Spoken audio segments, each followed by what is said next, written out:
There is a feeling, a deep and quiet hum beneath the noise of our days. The sense that we are running on a treadmill that we cannot see, moving faster and faster, only to remain in the same place. It is the silent exhaustion that settles in, not just in our bodies, but in the very marrow of our spirit. We wake up already tired, our minds already racing with the lists, the deadlines, the notifications that ping and pull at our attention before we have even taken a full breath.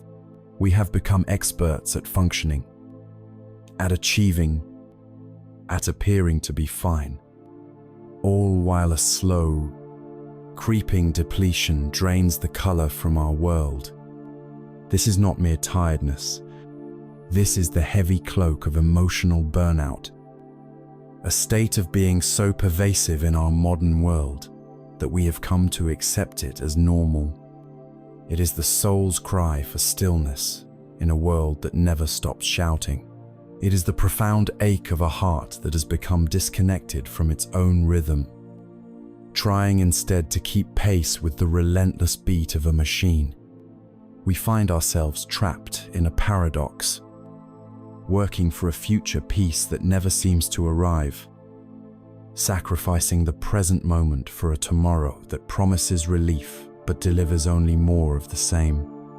But what if this state of burnout is not a sign of failure? What if it is not a weakness or a defect in our character? What if, instead, it is a profound and sacred invitation, an alarm bell, rung by the deepest part of ourselves, signaling that the way we are living is no longer sustainable. It is a call to stop running, to step off the invisible treadmill, and to finally turn our gaze inward. For thousands of years, there has existed a path, a form of wisdom that looks directly into the heart of human suffering and offers not a temporary escape, but a genuine and lasting freedom. It is not a religion in the way many understand it, but rather a science of the mind, an art of living that teaches us how to be present with our own lives. This ancient pathway, the wisdom of the Buddha, offers a different kind of solution. It suggests that the peace we so desperately seek is not something to be found outside of ourselves, but a treasure to be uncovered within.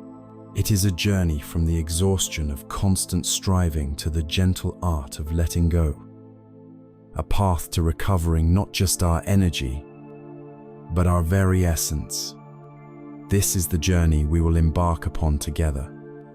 Let us begin here, in this quiet space, by acknowledging a feeling that often has no name. It is a silent scream, a pressure building behind the eyes, a weight that settles upon the shoulders, not all at once, but grain by grain, day by day, until we forget what it felt like to stand up straight without the effort. This is the heart of burnout. It is not a dramatic collapse, but a slow, quiet fade. It is the color draining from the world, leaving behind a landscape of muted grays. It is the feeling of being profoundly, deeply tired in a way that sleep cannot touch. If you recognize this feeling, know that you are not broken, and you are not alone.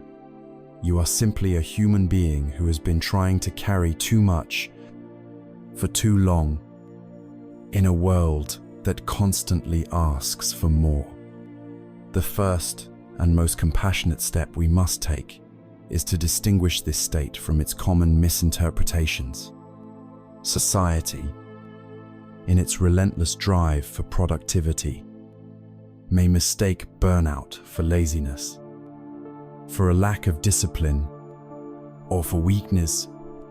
But you, who are living it, know the truth. Laziness is an unwillingness to expend energy. Burnout is the terrifying discovery that your well of energy has run dry. It is the engine sputtering to a halt, not from a lack of will, but from a genuine lack of fuel. It is the good soldier, the dedicated parent, the passionate creator who has given everything, who has pushed through every warning signal the body and mind have sent until there is simply nothing left to give. The scream is silent because you have learned to swallow it, to put on the mask of capability and say, "I'm fine," when every cell in your body is pleading for rest. This profound exhaustion manifests itself in a language that the body cannot lie about. It speaks in the persistent, dull headache that lives behind your temples. It speaks in the tight, knotted muscles of your neck and back, a physical record of every stress you have absorbed. It speaks in a digestive system that is in constant turmoil, in a susceptibility to every cold that passes by, because your immune system has been running on empty. It speaks in the paradox of sleepless nights and exhausted days, where you lie in bed with a mind that refuses to switch off, replaying conversations, worrying about tomorrow, making lists, all while your body aches for oblivion. These are not random ailments. They are the distress signals from a system that is overloaded. Your body, in its infinite wisdom, is trying to get your attention, forcing you to slow down when your mind will not allow it. Emotionally, the landscape is just as stark. There is a deep and pervasive cynicism that begins to take root. Things that once brought you joy and meaning, whether it be your work, your hobbies, or time with loved ones, now feel like just another task on an endless to-do list. There is a sense of detachment, of watching your own life from a distance, as if behind a thick pane of glass. You are present in body, but your spirit is somewhere else, conserving its last reserves of energy. This is not a choice. It is a protective mechanism, a way for the psyche to shield itself from further depletion. When you are running on fumes, you cannot afford the energy of genuine engagement, so you retreat, you withdraw, you build a wall, and behind that wall, a creeping sense of ineffectiveness begins to grow. Tasks that you once handled with ease now feel monumental, overwhelming. The fear of making a mistake can be paralyzing, leading to procrastination, which then feeds the very feeling of inadequacy that you are so desperate to escape. It is a cruel feedback loop. The more exhausted you become, the harder it is to function, and the harder it is to function, the more you beat yourself up for it, deepening the exhaustion. This is the anatomy of the silent scream, a complex and painful experience that deserves not judgment, but the deepest compassion. Consider the story of a man who was an architect, not just of buildings, but of his own life. On the outside, his life was a masterpiece of modern success. He had a prestigious career, a beautiful home filled with light and clean lines, a vibrant social life, and a calendar that was a testament to his importance. He was admired, respected, and constantly busy. But if you could have listened closely, beneath the sounds of his success, you would have heard a profound silence, the silence of an empty house. Each morning, he would wake up with a sense of dread, a feeling he would quickly smother with coffee, and the urgency of his schedule. He moved through his days with impeccable efficiency, but felt nothing. His laughter at parties did not reach his eyes. His achievements felt like hollow victories. A series of boxes ticked on a form that had lost its meaning.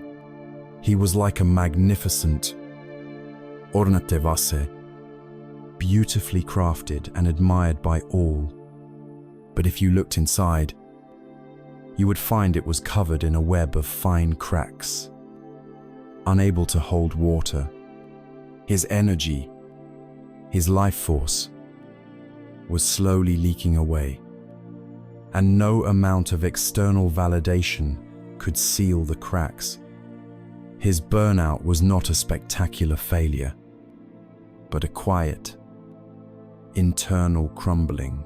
His soul was screaming for attention, for stillness, for meaning, but the architecture of his life was so loud and demanding, he could no longer hear it. This man is not a stranger.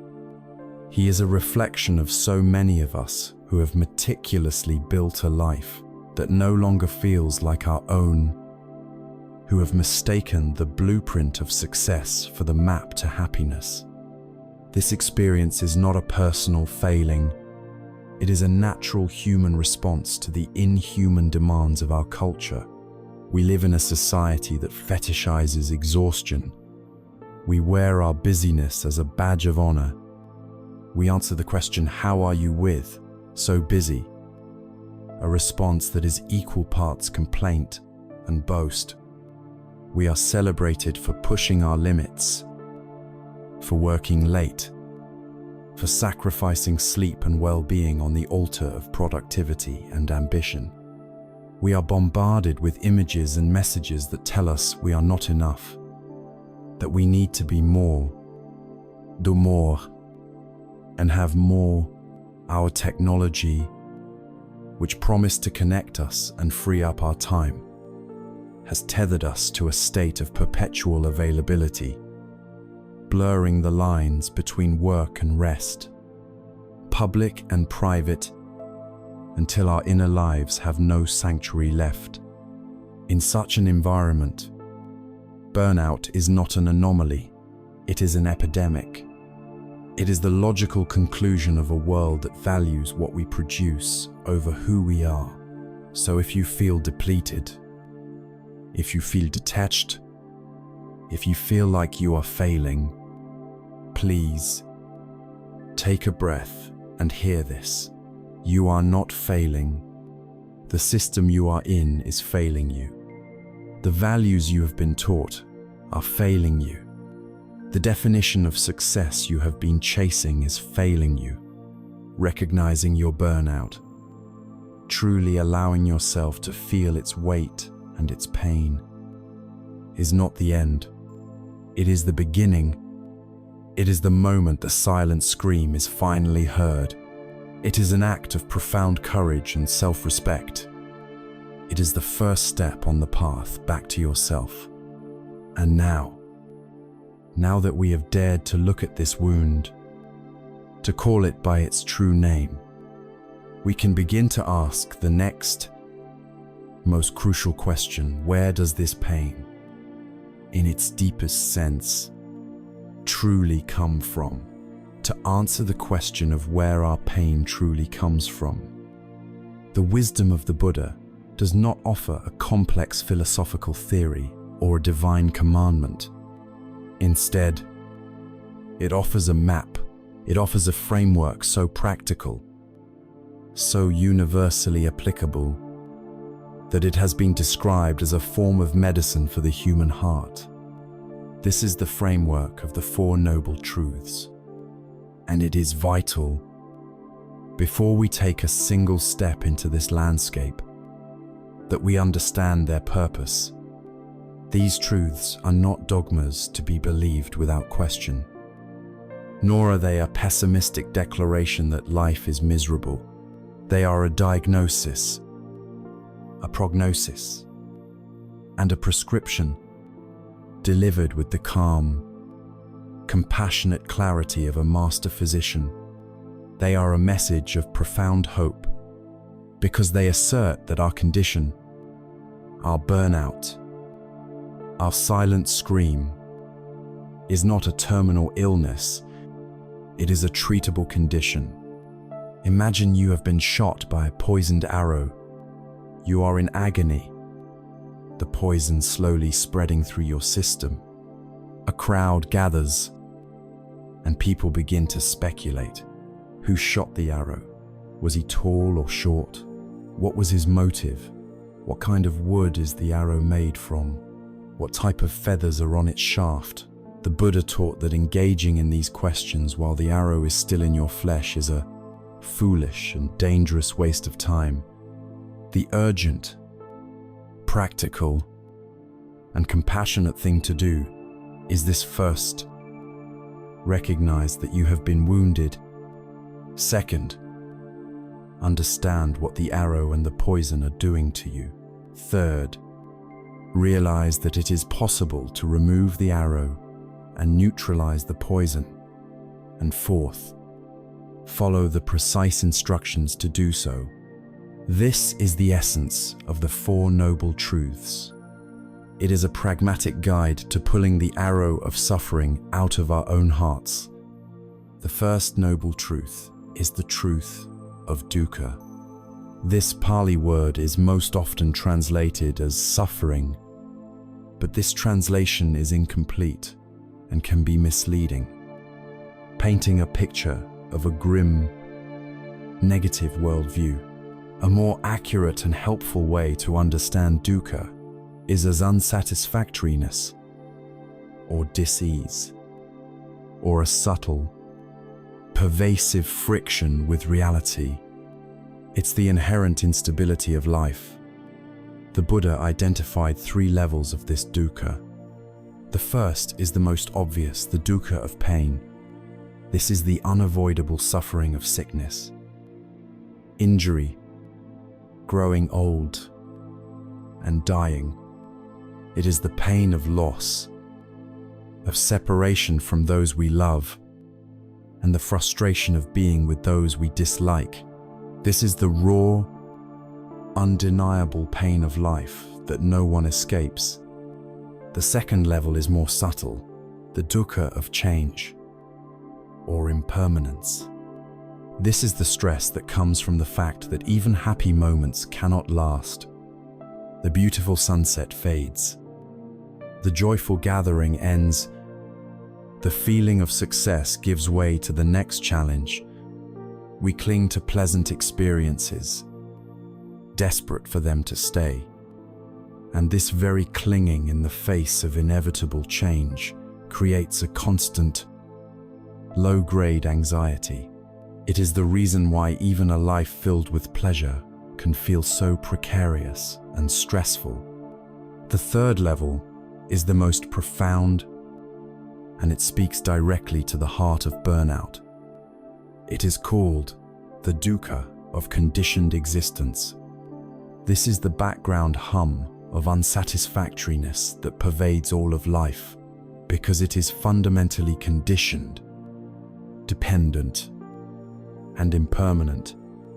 It is the feeling of the successful architect in the empty house.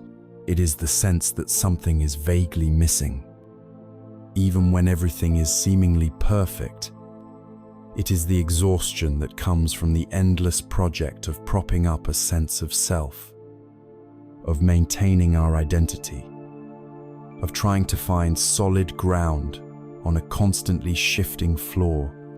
The first noble truth, then, is not a judgment. It is simply a courageous acknowledgement of the human condition, a clear-eyed look at the wound. The second noble truth is the truth of the origin of dukkha. This is perhaps the most hopeful of all the truths, because it states that our suffering is not random. It is not meaningless. It is not a punishment from an external force. It has a specific, identifiable cause, And if there is a cause, a cure can be found.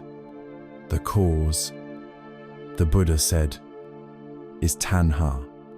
This word translates as thirst, craving, or clinging. It is the incessant, grasping quality of the mind that is always seeking something outside of itself to feel complete. This thirst takes three primary forms.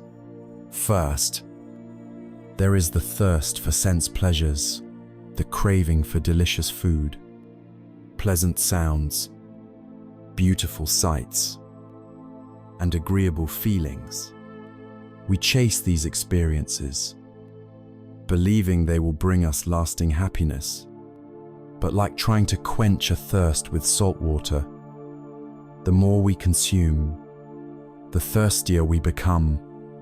Second, there is the thirst for existence, or for becoming. This is the deep drive to be someone, to have an identity, to leave a mark, to achieve, to last forever. It is the craving that fuels our ambition, our relentless striving, and our deep fear of being a nobody.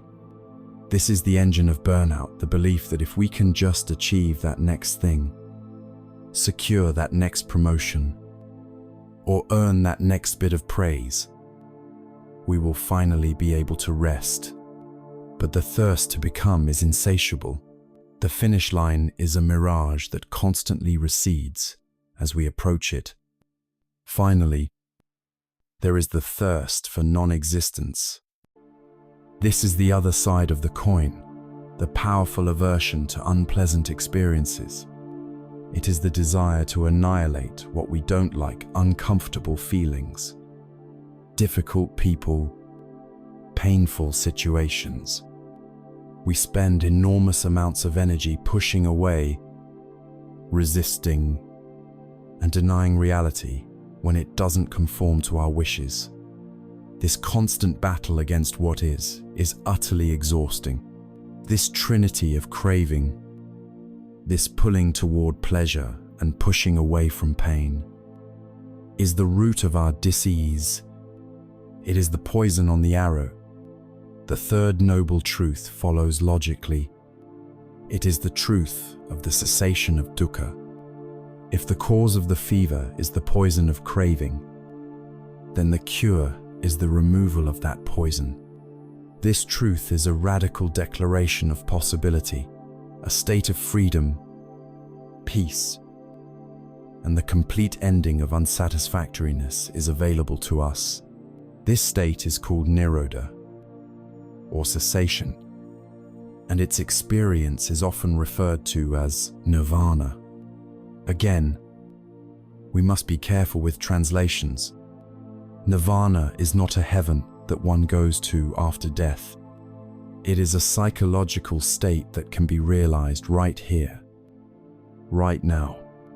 The literal meaning of the word is to extinguish or to blow out, not in the sense of annihilating the self, but of extinguishing the fires of greed, hatred, and delusion, the fires of that relentless thirst.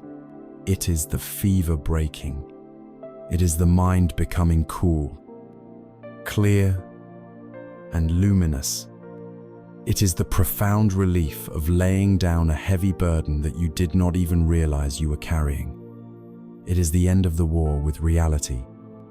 This truth is the doctor telling the patient, with absolute certainty, a full recovery is possible. It is the light at the end of the tunnel, a promise that our efforts on this path will not be in vain. The fourth noble truth, then, is the truth of the path that leads to this cessation. It is the prescription. It is the practical, step-by-step guide for pulling out the arrow and healing the wound. This path is known as the Noble Eightfold Path. It is not a set of commandments to be followed out of fear, but a set of skills to be cultivated. It is called the middle way. because it avoids the extremes of harsh self-denial on one hand and mindless indulgence on the other. This path is a holistic program for living, encompassing every aspect of our lives, and it is traditionally grouped into 3 sections of training. The first is training in ethical conduct, which includes right speech, right action, and right livelihood, learning to live in a way that is harmless and beneficial to ourselves and others. The second is training in mental discipline, which includes right effort, right mindfulness, and right concentration, learning to tame, focus, and understand our own minds. The third is training in wisdom, which includes right understanding and right thought, developing a clear and penetrating insight into the true nature of reality. This is the medicine. It is not a quick fix or a magic pill, but a gradual and transformative training of the heart and mind. This map of the 4 Noble Truths is a profound gift. It takes our vague, overwhelming feelings of burnout and suffering and renders them understandable. It tells us, this is the sickness. This is what is causing it. You should know that a cure exists, and here is the path to that cure. It places the power and the responsibility for our healing squarely in our own hands. It is the ultimate message of empowerment, and this entire map, this entire medical science of the spirit, is based on seeing reality just as it is. To begin that journey, we must first look at the most fundamental characteristic of reality itself, the law that governs every moment of our existence, the inescapable truth of change.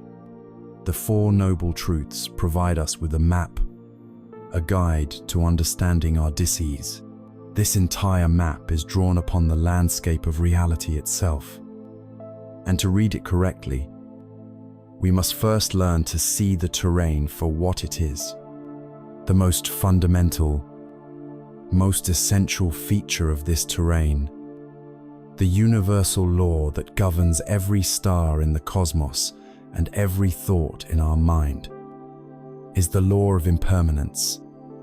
In the ancient Pali language, this is called anicca. It is the truth that nothing lasts. Everything that has a beginning has an end. Everything is in a state of constant, unrelenting flux.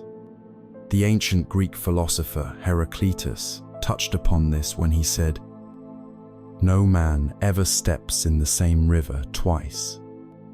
For it's not the same river, and he's not the same man." This is not a pessimistic philosophy.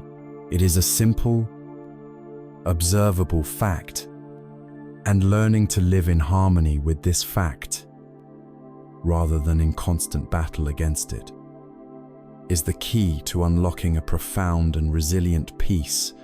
Our burnout, in many ways, is the consequence of trying to defy this law. It is the exhaustion that comes from trying to hold a static pose in a world that is defined by movement. We try to build a fortress of certainty on the shifting sands of time. To understand impermanence, you do not need to read a book or study a doctrine. You only need to pay attention to your own immediate experience. Right now, as you listen, bring your awareness to your breath. Notice the sensation of the air entering your nostrils, filling your lungs, and then notice the release as it flows back out. Each breath is born. It lives for a moment, and it dies, making way for the next. You cannot hold on to a breath. To try to do so is to suffocate. Life is in the flow, in the constant rhythm of arising and passing away. Now, notice the sensations in your body. Perhaps there is an itch, a feeling of warmth, a point of tension. If you watch it closely, without trying to change it, you will notice that it is not solid. It subtly pulsates, shifts, intensifies, or fades. It is a cluster of flickering energy. And what of your mind? Observe the thoughts that drift through your awareness. They appear from nowhere, linger for a moment, and then vanish.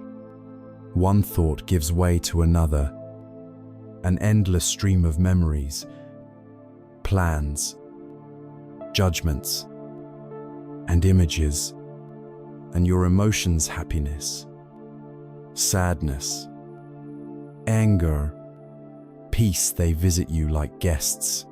They stay for a while, and then they leave. None of them are permanent residents.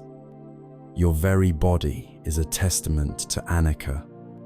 The person you were 10 years ago exists now only as a memory and a collection of stories. Every cell has been replaced. Many times over, you are not a static entity. You are a process, a continuous unfolding, a river of change. The friction, the stress, the dukkha arises not from the change itself, but from our resistance to it. Our minds are conditioned to grasp and to cling. When a pleasant experience arises, a moment of joy, a feeling of success, a word of praise, we instinctively try to freeze it in time. We build a mental dam around it, desperate to make it permanent. This clinging creates anxiety, because a part of us knows the river cannot be stopped.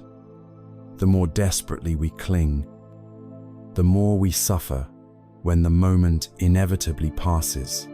Conversely, when an unpleasant experience arises, a difficult emotion, a painful memory, a situation we dislike, we build another kind of dam. We try to block it, to push it away, to deny its existence. We declare, this should not be happening. This resistance requires an enormous amount of energy. It is like trying to hold a beach ball underwater. It takes constant effort, and the moment we lose focus, it bursts back to the surface. Burnout is the state of profound exhaustion that comes from being a full-time dam builder, spending all of our life force trying to control the uncontrollable flow of the river of life. We are exhausted from clinging to what is leaving and from pushing away what is arriving. The path to peace lies in learning to dismantle these dams, to let the river flow freely through us, to become a graceful swimmer rather than a frantic dam builder. There is a powerful story that illustrates this journey from resistance to acceptance. It is the story of a woman named Kisa Gotami. She lived a happy life until her young son fell ill and died, consumed by a grief so powerful that it bordered on madness. She refused to accept his death. She carried his small body through her village, going from house to house, begging for a medicine that could bring him back to life. Some people mocked her, others pitied her, but no one could help her. Finally, a wise man, seeing her profound suffering, advised her to go and see the Buddha. She went, laid her son at the Buddha's feet, and pleaded for the magical medicine. The Buddha looked at her with immense compassion and told her he could help. But first, she needed to bring him one ingredient, a single mustard seed from a house where no one had ever died. Filled with a desperate hope, Kisa Gotami began her search once more. She went to the first house, And when she asked for the seed, the family was willing to give it. But when she asked, "Has anyone in this house ever known death?" they replied with sadness, "Oh, the living are few, but the dead are many. We lost our father just last year." She went to the next house, and the next, and the next. Everywhere she went, she heard the same story, a different name, but the same sorrow. "I lost my wife. I lost my mother. We lost our child." As the sun began to set, Kisa Gautami sat by the side of the road, the truth of her search finally dawning on her. She had not found her magical mustard seed. Instead, she had found a mirror of her own grief in every home she visited. She realized that death was not a unique tragedy that had befallen only her. It was a universal law, a shared part of the human experience. In that moment of profound insight, her frantic resistance dissolved into a deep, sorrowful acceptance. She understood the river. She went and gently buried her son, and her healing began. She did not find a way to cheat death. She found the wisdom to accept life in all its fragility and change. This can seem like a sad truth, but within the law of impermanence lies a profound gift. If things were permanent, change would be impossible. Wounds would never heal. Misunderstandings would never be resolved. Sadness would be a life sentence. A tyrant's reign would never end. It is because of Annika that forgiveness is possible, that growth is possible, that healing is possible. The very state of burnout that feels so heavy and final right now is, by its very nature, impermanent. It is a season, not a permanent climate. Just as winter gives way to spring, this state of depletion can and will give way to renewal. If we allow it, the pain of the past does not have to define your future, because the future is not yet written, and you are not the same person who lived through that pain. By befriending impermanence, we stop fighting a war we can never win. We learn to appreciate the beauty of the fleeting moment, knowing it is precious precisely because it will not last. We learn to find our stability not in external circumstances, which are always changing, but in our own awareness, which can remain steady and watchful. We learn to surf the waves of life, rather than being crushed by them. So, the practice begins simply for the rest of today. Just notice change. Notice the beginning, middle, and end of a sound. Notice the way the light shifts in your room. Notice a thought arise in your mind and watch it dissolve. Do not judge it. Do not analyze it. Just observe the unceasing river. As we cultivate this awareness, as we watch the constant flow of our own experience, a profound question naturally begins to form in the mind. If my body is always changing, if my feelings are always changing, if my thoughts are always changing, then who or what is this I that is aware of it all? If the river is constantly new, what is the nature of the one who seems to be standing on its bank? This question leads us directly into the heart of the next great truth, the truth of non-self, the question that arises from the riverbank of impermanence. If everything is changing, who is this I that is watching is one of the most profound inquiries a human being can make. It leads us directly to the heart of the Buddha's most unique and transformative teaching, a concept called anatta, or non-self. To explore this idea is to gently but firmly challenge the most fundamental assumption we have about ourselves and the world. From the moment we are born, we cultivate a sense of being a solid, continuous, and independent self.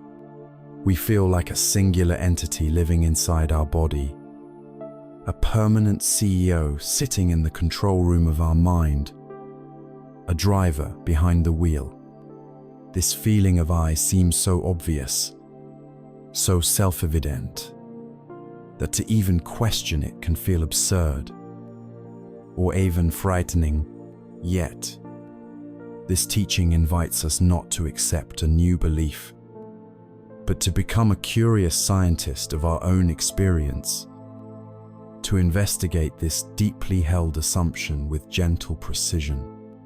What we discover is that this solid, separate self we are so sure of, much like a rainbow or a mirage, is a beautiful and convincing phenomenon that, upon closer inspection, cannot be found as a solid thing. The teaching suggests that what we call a self is not a static noun, but a dynamic verb.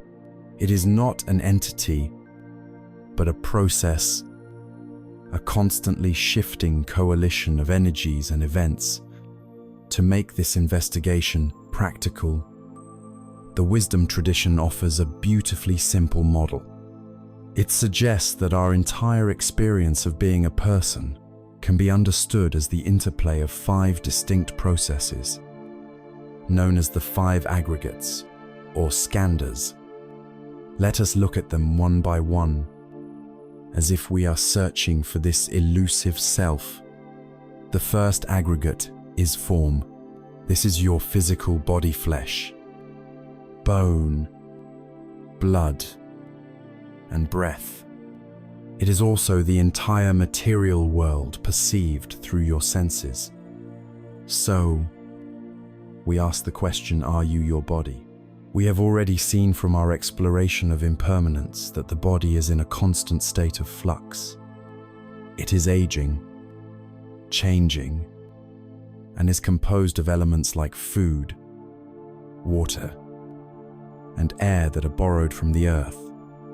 The body you have now is not the body you had as a child, so the self cannot be the body, because the body is not a permanent thing. The second aggregate is feeling. These are the raw, immediate sensations that arise whenever there is contact between your senses and the world. They are categorized as pleasant, unpleasant, or neutral. A cool breeze on a hot day is a pleasant feeling. A sharp pain from a cut is an unpleasant feeling. The sensation of your clothes against your skin might be neutral.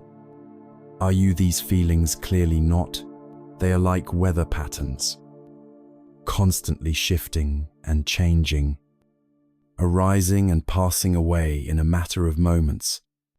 The third aggregate is perception. This is the mental faculty that recognizes and labels our experience. When light hits your eye, the feeling is neutral, but perception is what says, that is a tree, or that is the color blue. When a difficult emotion arises, perception labels it. This is sadness. Perception is like the librarian of the mind, sorting and categorizing the raw data of our senses. But are you this process of perception? No, because perceptions can be mistaken. They are conditioned by our past experiences, and they too are fleeting. One moment you perceive someone as a friend, the next as a rival. The fourth aggregate is mental formations. This is a broad and vital category that includes all of our mental habits, our thoughts, our opinions, our beliefs, our moods, our intentions, and our stories. This is what we typically think of as our personality. It is our tendency toward patience or anger, our political views, our love of art, our fear of public speaking. But are you these mental formations, while they feel very personal? They are also impermanent and conditioned. Our opinions change. Our moods shift like the wind, and our habits can be retrained. These formations are not a solid core. They are conditioned patterns, like trails carved in the earth by the repeated flow of water. Burnout is often the direct result of clinging desperately to a particular mental formation, such as, "I am a competent person," and then exhausting ourselves, trying to uphold that identity in the face of challenges that threaten it. Finally, the fifth aggregate is consciousness. This is the raw capacity of awareness itself. There is seeing consciousness that arises with the eye and a form, hearing consciousness that arises with the ear and a sound, and mind consciousness that is aware of thoughts and feelings. It is the light that illuminates the other four aggregates. This might seem like the ultimate candidate for the self, the pure awareness behind everything. But the teaching is subtle and profound here as well. It says that even consciousness is not a permanent, independent self. It arises in dependence upon an object. There is no seeing without something being seen. There is no thinking without a thought to be known. Consciousness, too, is part of the flow, arising and ceasing moment by moment. So we have searched through the 5 fundamental categories of our entire experience, and in none of them can we locate a permanent, independent, unchanging self. There is a famous dialogue from an ancient text that beautifully illustrates this. A king named Milinda meets a sage named Nagasena. The king, a sharp debater, asks the sage his name. Nagasena replies that Nagasena is just a convenient name, a designation, but that no permanent person can be found. The king is incredulous and challenges him, using his royal chariot as an example. If there is no person, he argues, then who wears these robes? Who eats and sleeps? Nagasena remains calm and turns the king's own logic back on him. He asks, "Your Majesty, did you arrive here on foot or in a chariot?" The king proudly says he came in a chariot. "Excellent," says Nagasena. "Then please, show me the chariot. Is the pole the chariot? No."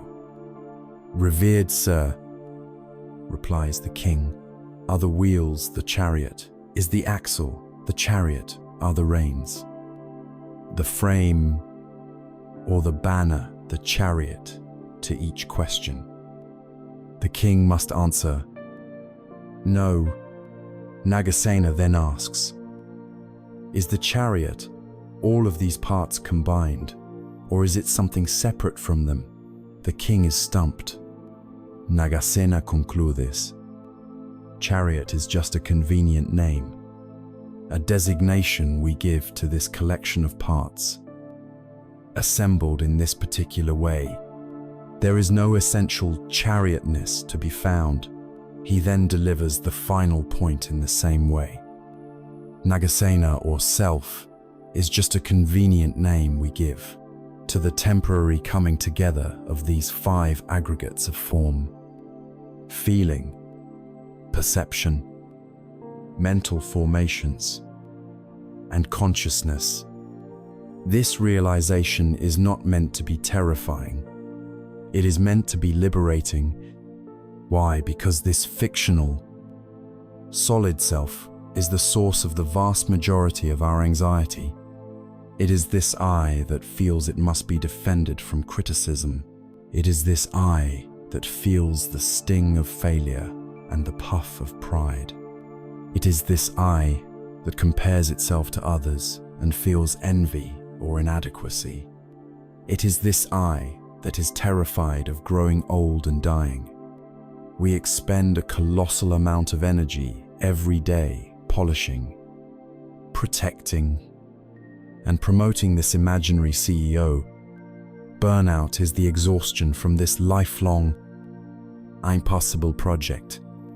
The practice of anatta is to gently shift our perspective. Instead of saying, I am angry, we can learn to observe with clarity. There is a feeling of anger present in the mind-body. Instead of thinking, I am a failure, we can note, a thought of failure has arisen. This simple shift in language creates a space. It depersonalizes the experience. The anger is an event, a passing cloud. It is not the totality of who you are.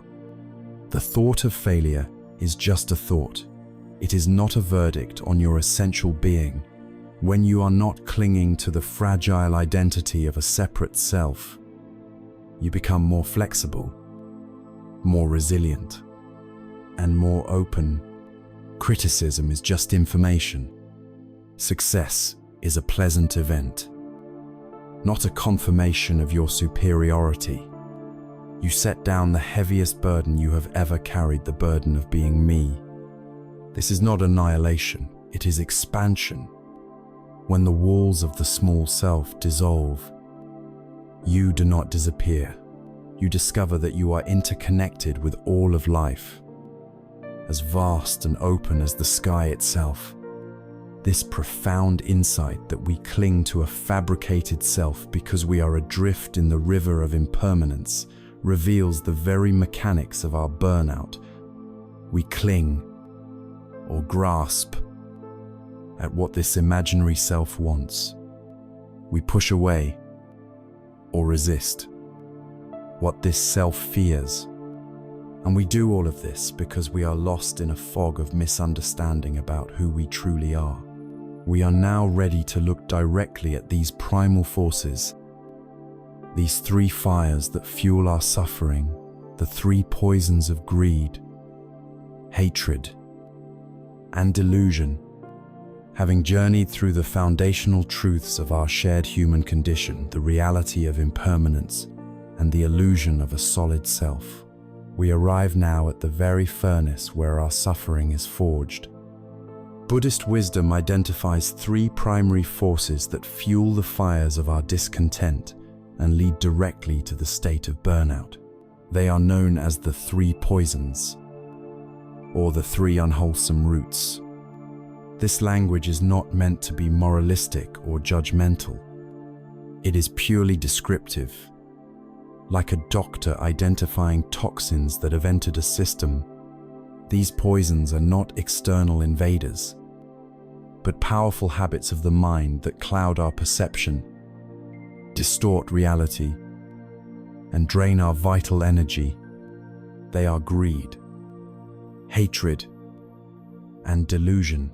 We will now look directly into the heart of the first fire, the poison of lobha, a word often translated as greed, but which is more accurately understood as craving, clinging, and attachment. It is the force of pulling toward, the restless, insatiable hunger of the heart that is forever seeking something outside of itself to feel whole. It is the engine of desire that, when left unchecked, runs until it burns itself out completely. When we hear the word greed, we typically think of a craving for material wealth or power. The cartoonish image of a miser counting his gold, But the poison of Loba is far more subtle and pervasive than that. It is woven into the very fabric of our daily lives.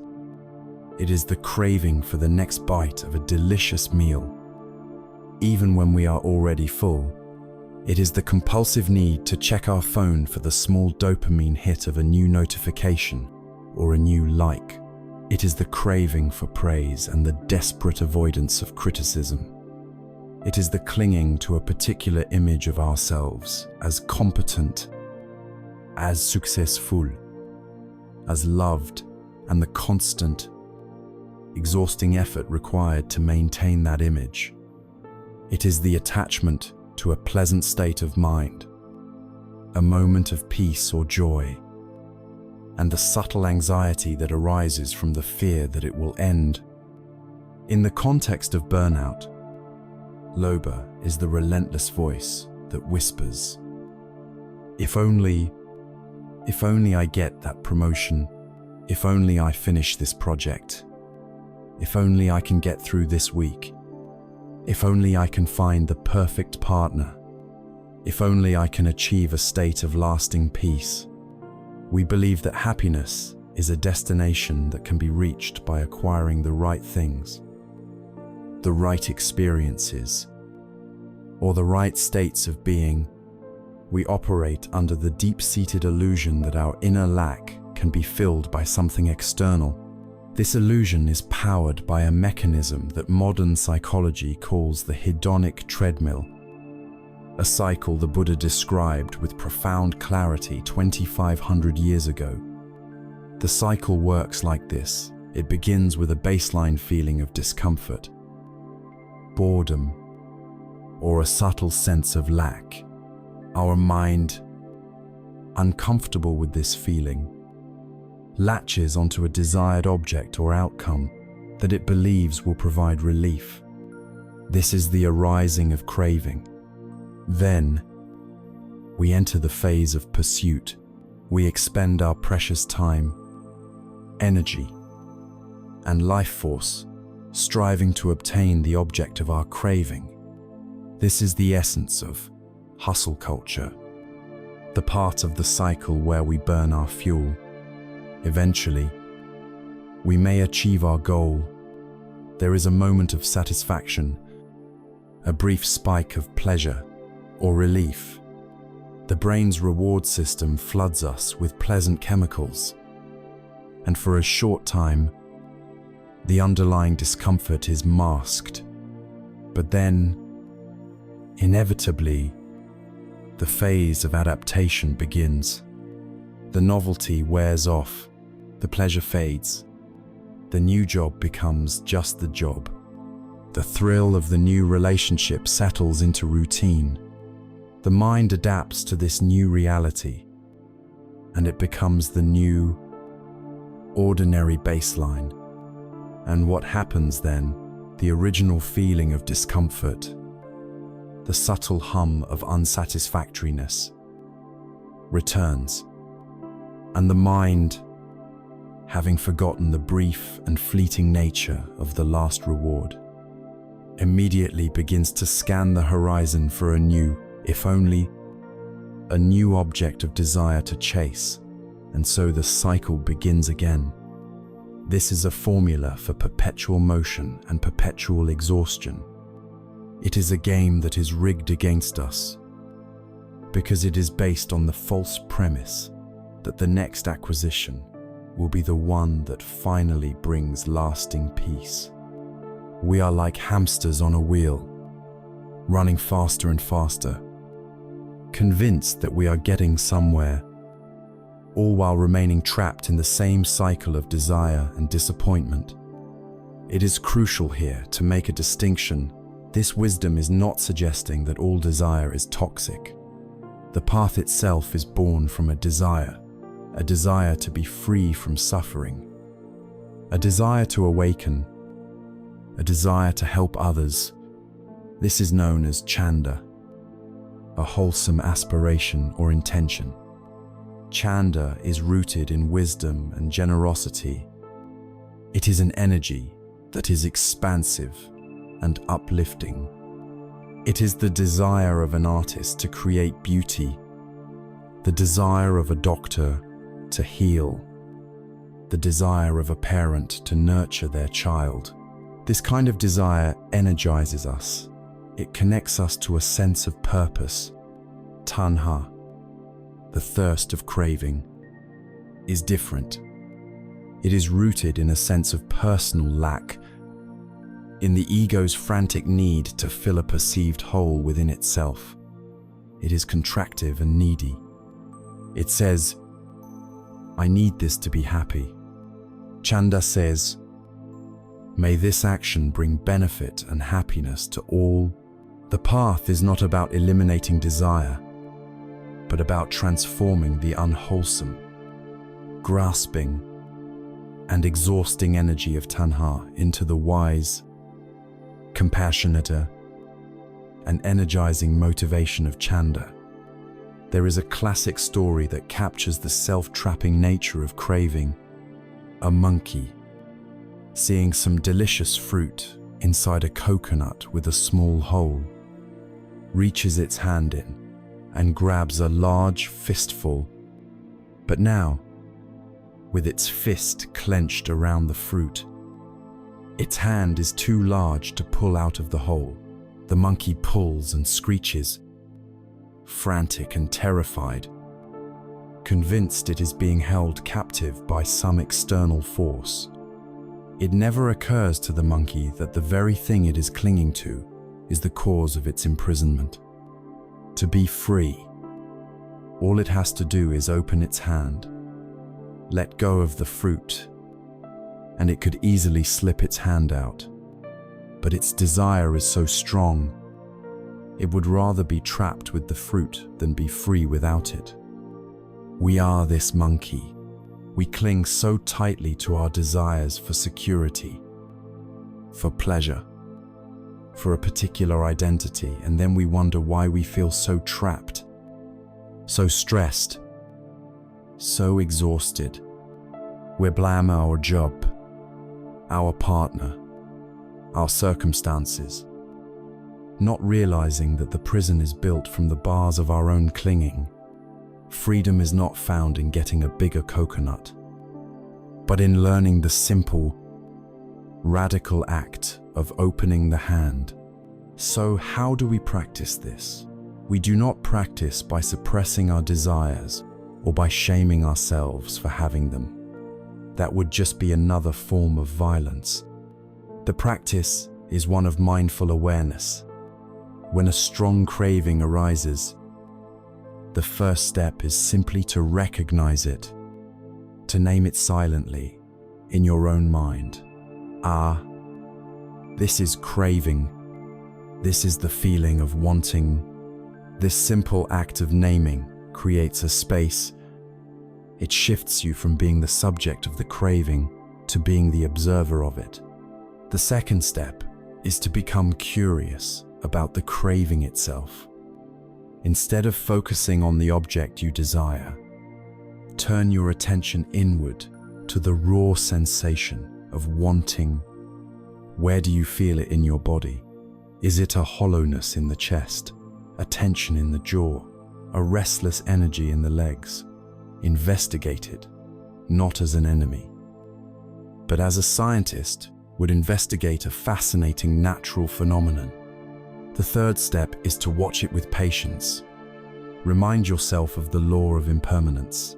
This feeling of craving, no matter how powerful, is just a temporary cloud passing through the vast sky of your awareness. If you can sit with it, breathe with it, and allow it to be there without either acting on it or pushing it away, you will witness a small miracle. You will feel its energy peak, and then, all on its own, it will begin to subside. In this moment, you learn the most liberating truth of all. You are not a slave to your desires. You do not have to obey every impulse. You can feel the urge to check your phone, and you can choose not to. You can feel the urge for that third cookie, and you can choose to just observe the feeling. Each time you do this, you weaken the old habit and strengthen your muscle of wisdom and freedom. You are stepping off the hedonic treadmill, this fire of greed, of constantly pulling the world toward ourselves, is one of the primary fuels of burnout, but it has a destructive and equally powerful twin, the fire that ignites when the world refuses to give our imaginary self what it wants. This is the poison of pushing away, of aversion and ill will. This is the second great fire. We must now turn to face the poison of san. If the first fire, lobha, is the exhausting energy of constantly pulling the world toward us, the second fire is its destructive twin. It is the energy that erupts when the world refuses to be pulled, when reality does not conform to the desires of our ego. This is the second of the three poisons, known in Pali as dosa. It is most commonly translated as hatred or anger. But like its twin, its manifestations are far more varied and subtle than a single word can capture. Dosa is the entire spectrum of pushing away. It is the violent rage that leads to war. But it is also the subtle, simmering resentment you feel toward a demanding boss. It is the sharp sting of jealousy. But it is also the chronic, low-grade irritation you feel when stuck in traffic. It is the harsh judgment you pass on a stranger, the bitter cynicism that colors your worldview, the impatience you feel while waiting in line, and perhaps most corrosively, the relentless self-criticism you turn upon yourself. Aversion is the mind's violent no to reality. It is the declaration that what is happening should not be happening, and this constant, futile war against the unfolding of life is one of the most direct and potent paths to burnout. The mechanics of aversion are the direct counterpart to the mechanics of craving. They are two sides of the same coin. Craving arises when we experience a pleasant feeling and we cling to it, wanting more. Aversion arises when we experience an unpleasant feeling and we try to annihilate it, to push it away. A craving is frustrated, and aversion is born. You crave a quiet evening, but your neighbors decide to have a loud party. The poison of irritation begins to seep into your mind. You crave success and recognition, but a project fails, or you receive critical feedback. The poison of anger, shame, or resentment ignites. You crave a sense of control, but life presents you with uncertainty and chaos. The poison of fear and anxiety takes hold. Notice how they are always linked. The more intense our cravings are for a particular outcome, the more intense our aversion will be when we are met with the opposite. This is why a life spent chasing highs and external validation is so volatile and exhausting. It is a pendulum swinging endlessly between the frantic energy of wanting and the bitter energy of not wanting, with very little peace to be found in between. This poison of aversion depletes us in a way that is uniquely corrosive because it is fundamentally an act of self-harm. The Buddha used a powerful simile to describe this. He said that holding on to anger is like grasping a hot coal with the intent of throwing it at someone else. You are the one who gets burned. Think about this.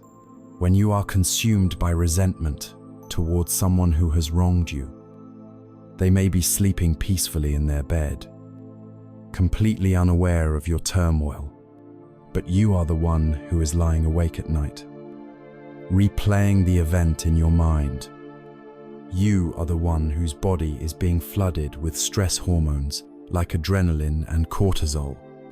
You are the one experiencing the clenched jaw, the tight chest, the elevated blood pressure. You are the one drinking the poison, hoping that the other person will suffer.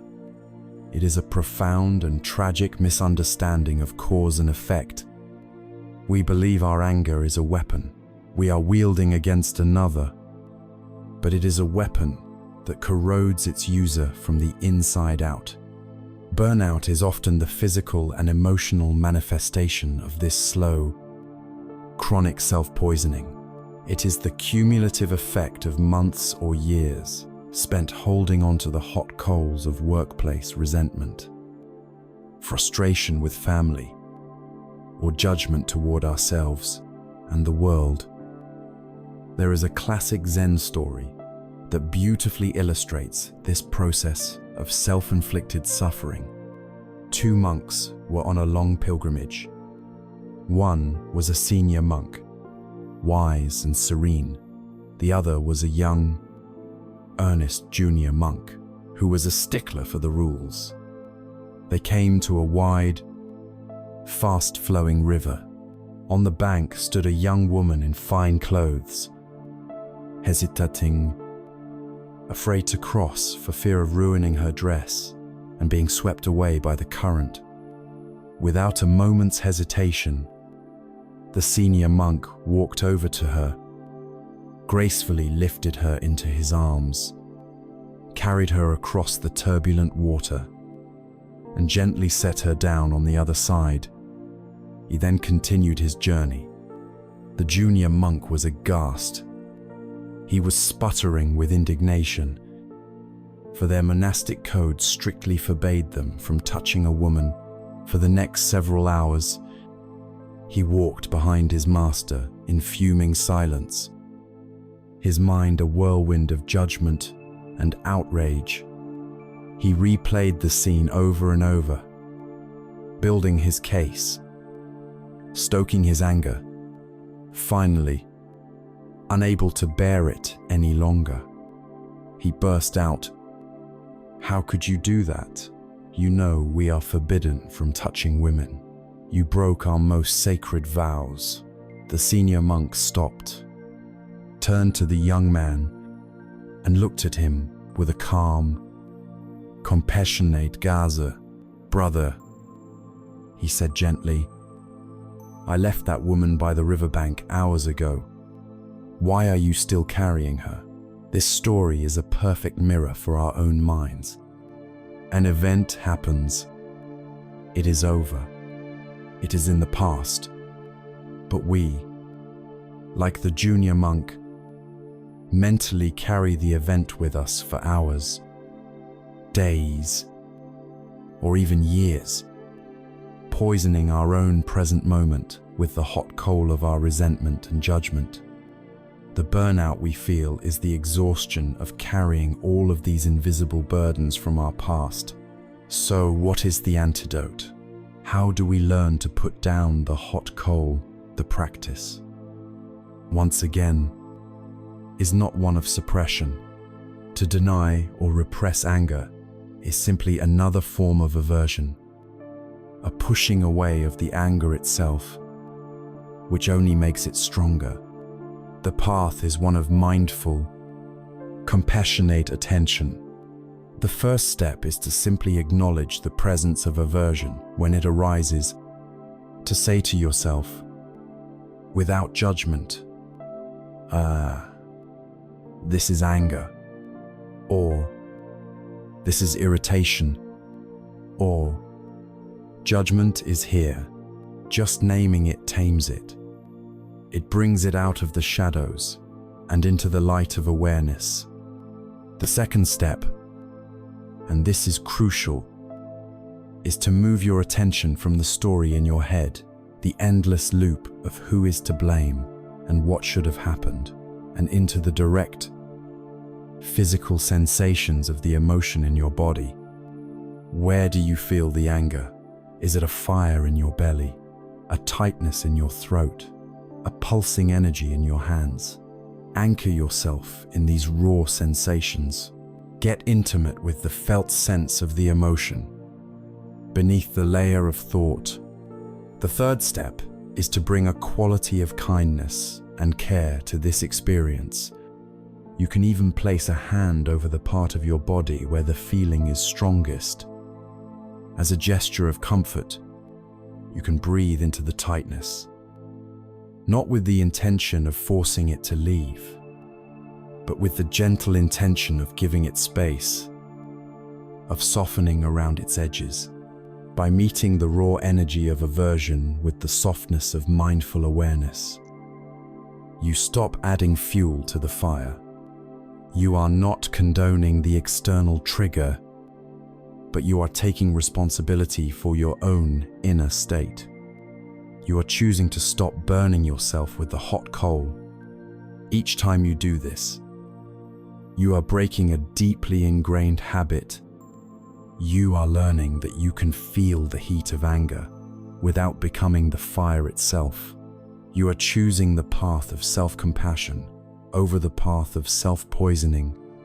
These two powerful fires, the pulling force of craving and the pushing force of aversion, are the immediate causes of our emotional exhaustion. They are the twin engines of burnout, constantly driving us toward what we want and away from what we fear, leaving us with no place to rest. But these fires, as powerful as they are, do not burn in a vacuum. They are fanned and sustained by a deeper, more pervasive condition. They are able to rage so fiercely because they are shrouded in a thick fog that prevents us from seeing the world, ourselves, and the nature of our own minds with any real clarity. This fog is the third and most fundamental of the poisons, the root from which the other two grow. It is the poison of moha, the deep fog of delusion and ignorance. It is to this foundational confusion that we must now turn our attention. We have now stood before the twin fires that consume our life force, the fire of lobha, the exhausting pull of craving, and the fire of dosa, the corrosive push of aversion. We have seen how this constant pulling and pushing is the very engine of burnout. But we must ask a deeper question. Why do these fires burn so fiercely?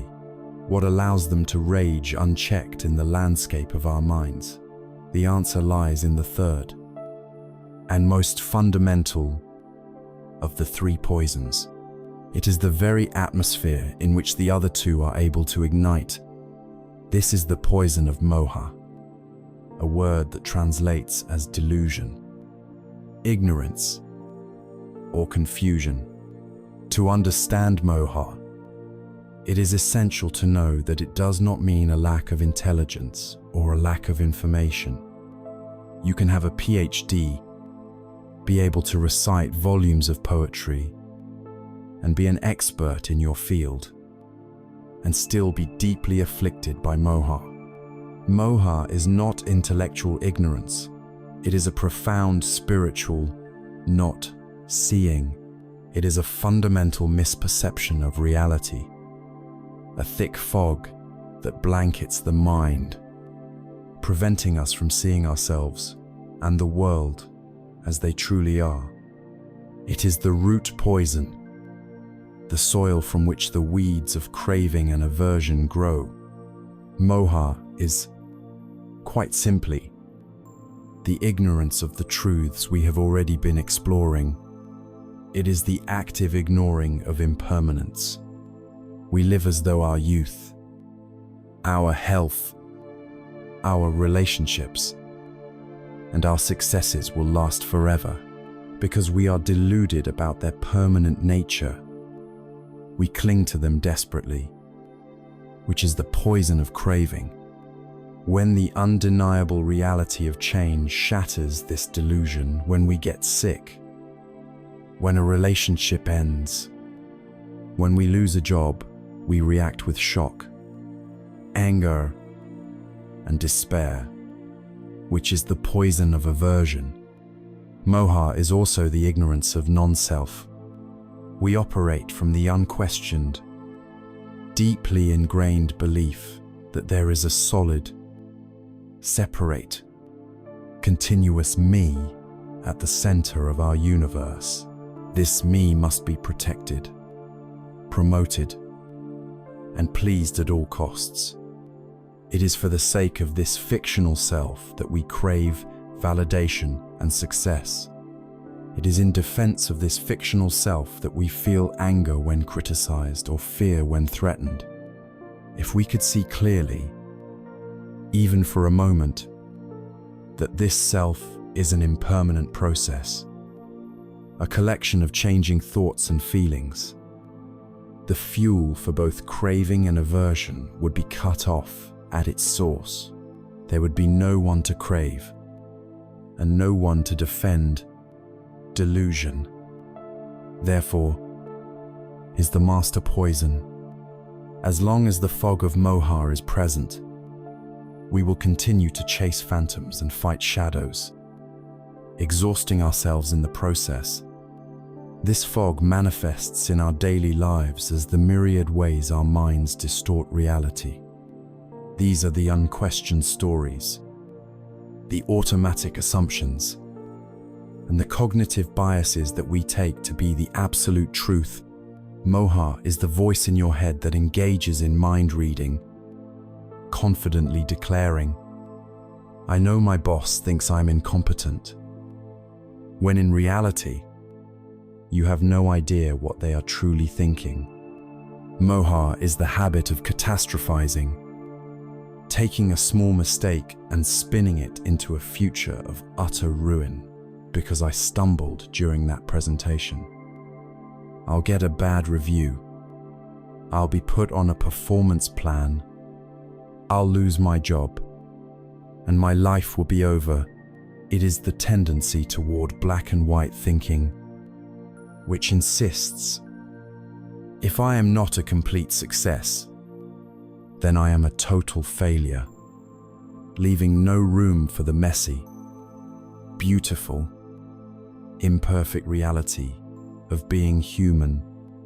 At its core, the most pervasive manifestation of moha is the simple, powerful habit of believing our thoughts.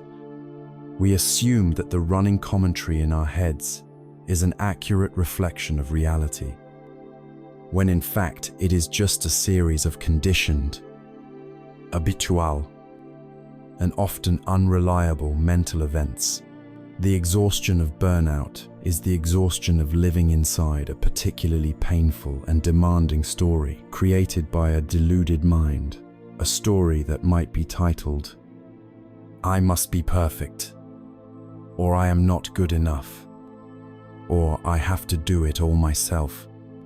We suffer, not because of reality itself, but because of the distorted stories we tell ourselves about it.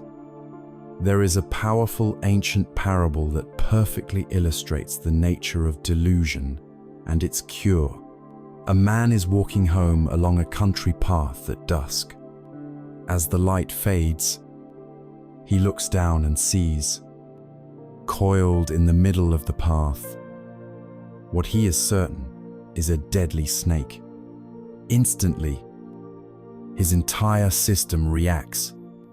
His heart pounds in his chest. His breath becomes short and shallow, and a surge of adrenaline courses through him. This is fear, a form of dosa, aversion. His mind frantically races, searching for an escape, desperate for the snake to be gone. This is the craving for safety, a form of loba. He is frozen in a state of high alert, burning huge amounts of energy, his mind completely captivated by the terrifying story of the snake on the path. Then, another traveler comes along the path, holding a lantern. The newcomer lifts the lantern high, and in its clear, bright light, The first man sees the path clearly. For the first time, he gasps, not in fear, but in relief. It was never a snake. It was, and always had been, nothing more than a coiled piece of old rope. In that instant of seeing clearly, his suffering vanishes, the pounding heart, the frantic mind, the terror, it all dissolves. Notice what happened. The rope did not change. Reality did not change. What changed was his perception of reality. The darkness was moha. The delusion, the snake, was the fearful projection of his deluded mind. The lantern was the light of wisdom, the light of clear seeing. The moment the light of wisdom illuminated the situation, the poisons of craving and aversion disappeared. Because their cause, the deluded belief in the snake, was removed. This reveals the ultimate antidote to delusion and, by extension, to all three poisons. The only thing that can dispel the fog of moha is the light of prajna, or wisdom. This is not a wisdom that comes from accumulating facts. It is the experiential wisdom that arises from seeing things as they truly are, and the primary tool we use to cultivate this wisdom, the practice of lighting the lantern in our own minds, is sati, or mindfulness. When we practice mindfulness, we learn to do something radical. We learn to observe our thoughts without automatically believing them. We learn to see the story of I am a failure not as a fact, but as a thought, a transient mental event, a cloud passing through the sky of the mind. This creates a critical space. In this space, we can begin to question our stories. In this space, we can see the rope for what it is. Mindfulness allows us to directly experience the impermanent, impersonal, and unsatisfactory nature of our clinging and aversion. It helps us see the hedonic treadmill in action. It allows us to feel the heat of the hot coal of anger. It illuminates the mechanics of our own suffering, not as a theory, but as a lived experience. And it is this direct, personal insight that begins to dissolve the fog of delusion. Moment by moment, we have now completed our diagnosis. We have looked unflinchingly at the three fires that consume our energy and create the agonizing condition of burnout. At the root of it all is moha, the fog of delusion that misunderstands the nature of reality. Believing in a solid self and a permanent world. Growing from this soil of ignorance is lobha, the fire of craving, which has us perpetually chasing after things to satisfy this fictional self. And when our cravings are frustrated, the fire of dosa, aversion, ignites, and we exhaust ourselves, pushing away the reality we do not want. This cycle is the furnace of our suffering, but a diagnosis, no matter how accurate, is not a cure. Having now identified the poisons, our journey must turn from problem to remedy, from diagnosis to healing. We have spent time in the darkness, understanding its nature. Now, we will learn how to turn on the light, the first and most fundamental tool for this, the practice that allows us to hold the lantern high in every moment of our lives, is the gentle, radical power of Changniam, or mindfulness. Having looked directly into the consuming fires of greed, hatred, and delusion, our journey now pivots from diagnosis to healing. We have seen how the poisons function, how they create the exhausting internal conflict that leads to burnout. Now, we turn our attention to the antidote. We begin the sacred work of learning how to light the lantern in the dark. The fundamental skill, the master key that unlocks the door to inner peace and resilience, is the practice of sati, or mindfulness. This word may be familiar, yet it is often misunderstood, seen as something complex, esoteric, or yet another thing to achieve. The reality is far simpler and more profound. Mindfulness is an innate human capacity, a way of being that is available to every one of us in every moment. The most widely used definition, from the pioneering teacher Jon Kabat-Zinn, describes it perfectly. Mindfulness is paying attention in a particular way on purpose, in the present moment, and non-judgmentally. Let us unpack these simple words, for within them lies the entire architecture of our liberation. To understand what mindfulness is, it helps to first recognize its opposite, the state in which most of us spend the majority of our lives. This is the state of mindlessness, or automatic pilot. Think of a time you drove a familiar route, only to arrive at your destination with no real memory of the journey. Or a time you ate an entire meal while watching a screen, only to look down at your empty plate, unable to recall a single taste or texture. This is automatic pilot. It's the state where our body is in one place, but our mind is somewhere else, entirely lost in the past, or rehearsing the future. The past is the territory of regret, resentment, and rumination, the fertile ground for the poison of aversion.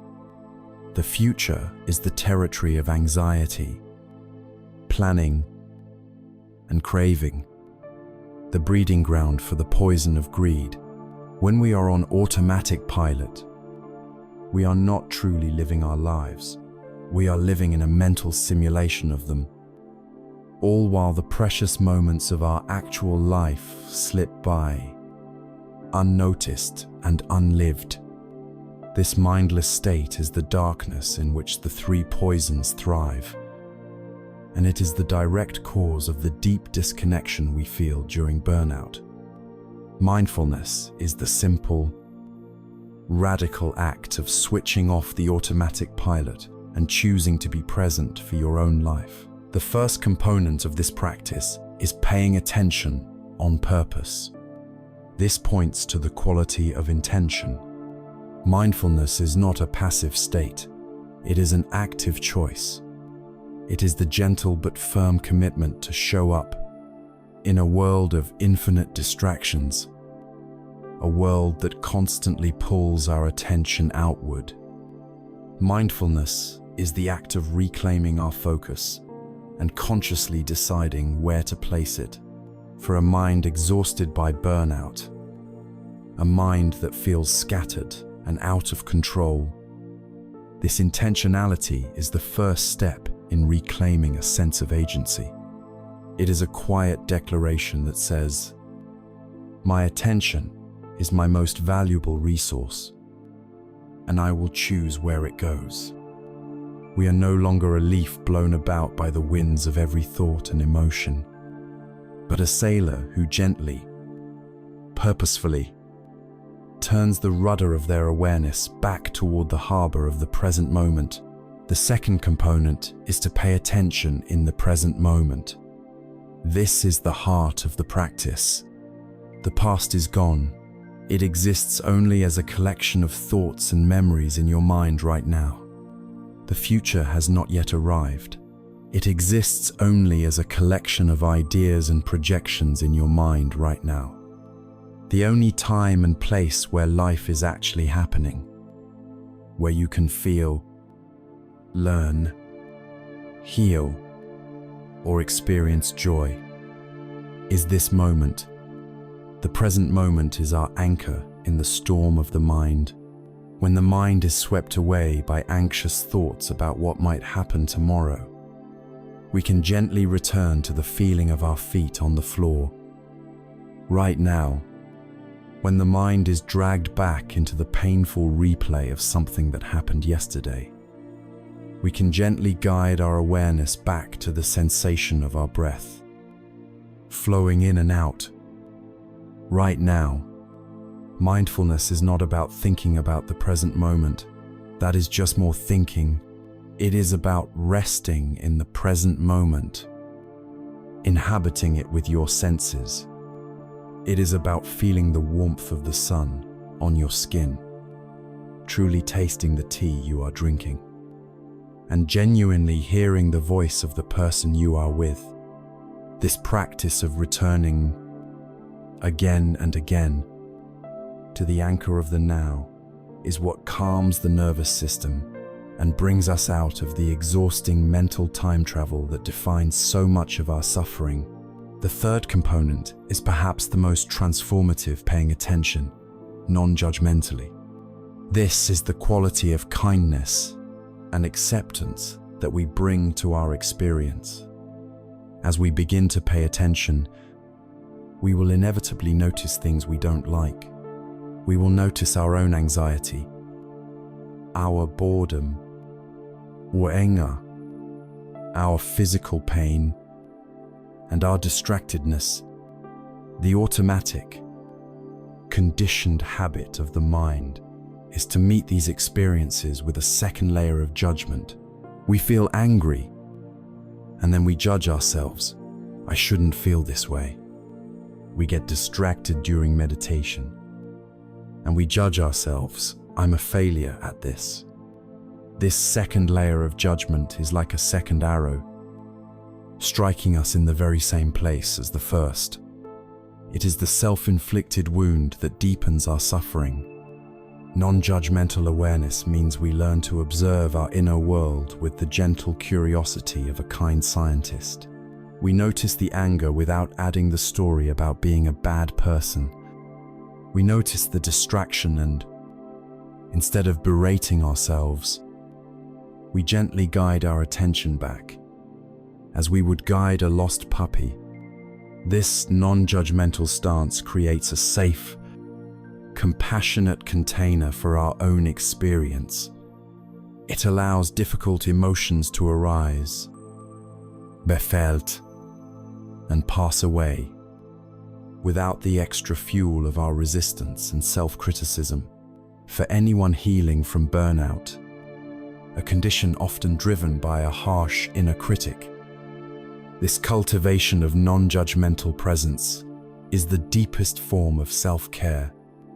It is helpful to use the metaphor of the sky and the weather. Your true nature, your foundational awareness, is like the vast, open, peaceful blue sky. It is always there, inherently clear and spacious. Your thoughts, emotions, and sensations are like the weather. Sometimes it is sunny and calm. Other times, dark storm clouds of sadness or anger gather. Lightning flashes, and the wind howls with anxiety. When we are lost in mindlessness, we believe we are the storm. We identify completely with the turbulent weather, and we forget that the sky is even there. Burnout is the feeling of being trapped in a relentless, exhausting, unending storm.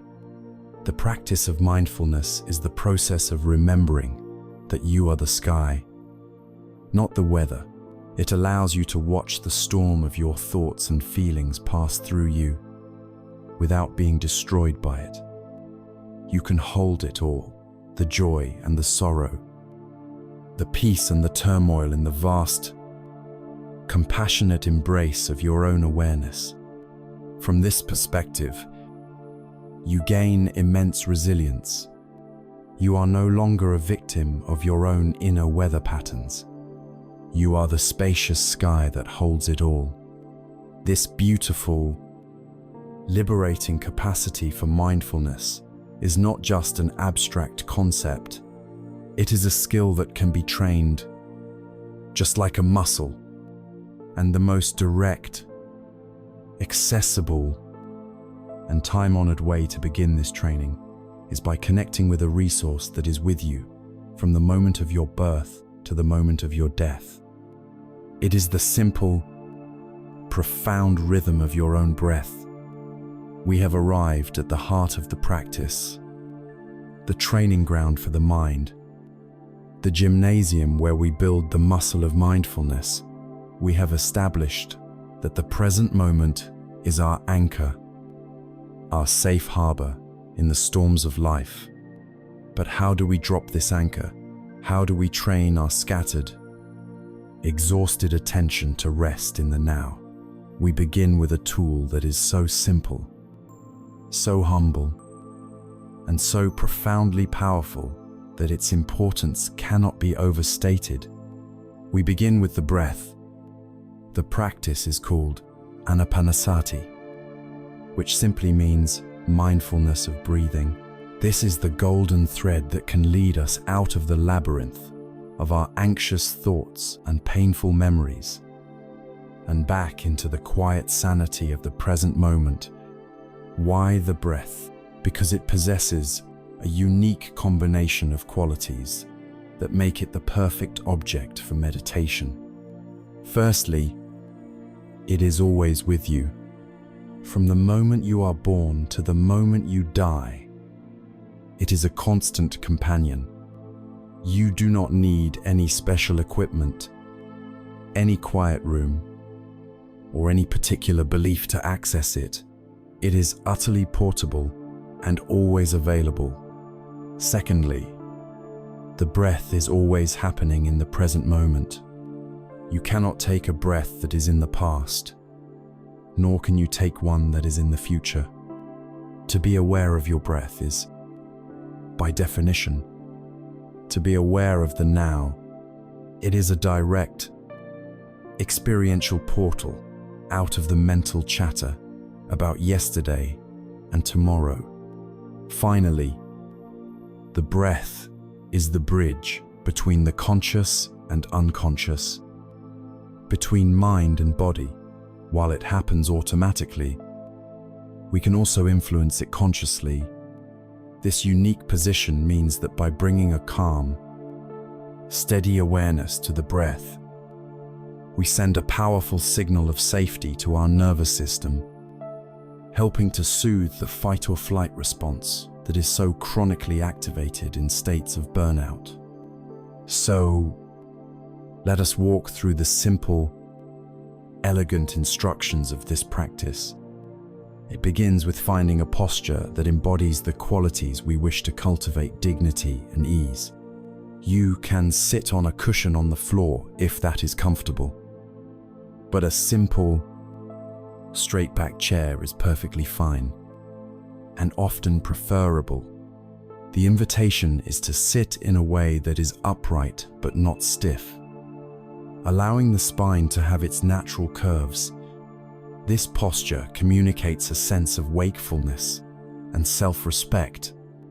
Let your shoulders relax. Let your hands rest gently in your lap or on your knees, and let your body be heavy and settled. You can gently close your eyes, or if you prefer, leave them slightly open with a soft, unfocused gaze toward the floor. Before you begin, take a moment to set a kind intention, releasing any and all expectations. You are not here to achieve a special state, to stop your thoughts, or to have a profound experience. Your only goal for the next few minutes is to be present with your breath, just as it is. It is an act of simple kindness to yourself. Now, gently bring your attention to the physical sensations of your breathing. The invitation is to choose one spot on your body to be your primary anchor point. For many people, a good place is the tip of the nostrils. Rest your awareness there and simply feel the subtle sensations as the breath enters and leaves. You might notice a slight coolness as the air comes in, and a slight warmth as the air goes out. There is no need to force it or visualize it, just feel the raw, physical sensations. For others, a better anchor point is the abdomen. You can rest your attention on the gentle rise and fall of your belly as you breathe. Feel the slight stretching of the fabric of your shirt, the expansion on the in-breath, and the gentle subsiding on the out-breath. Choose one of these spots, either the nostrils or the abdomen, and let your attention rest there, as lightly as a butterfly resting on a flower. There is no need to control the breath in any way. Let the body breathe, all by itself. Your only job is to feel it, to receive it. Breathing in, you are breathing in. Breathing out, you are breathing out. Simple, direct, present. And now we come to the most important instruction of all, the very heart of the practice. Sooner or later, and most likely sooner, you will notice that your mind has wandered. You will find that instead of feeling your breath, you are now planning your dinner, replaying a conversation, worrying about a work project, or lost in a fantasy. This is the moment of truth. And the truth is this: the wandering of the mind is not a mistake. It is not a failure. It is not a sign that you are bad at meditation. It is simply what minds do.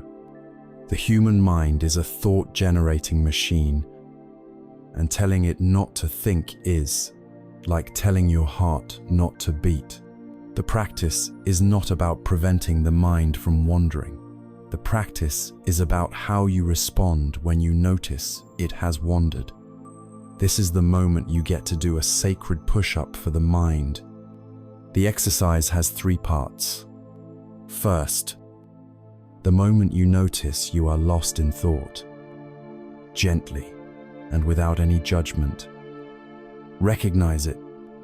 You can even label it softly in your mind, thinking or wandering. Second, gently release the storyline.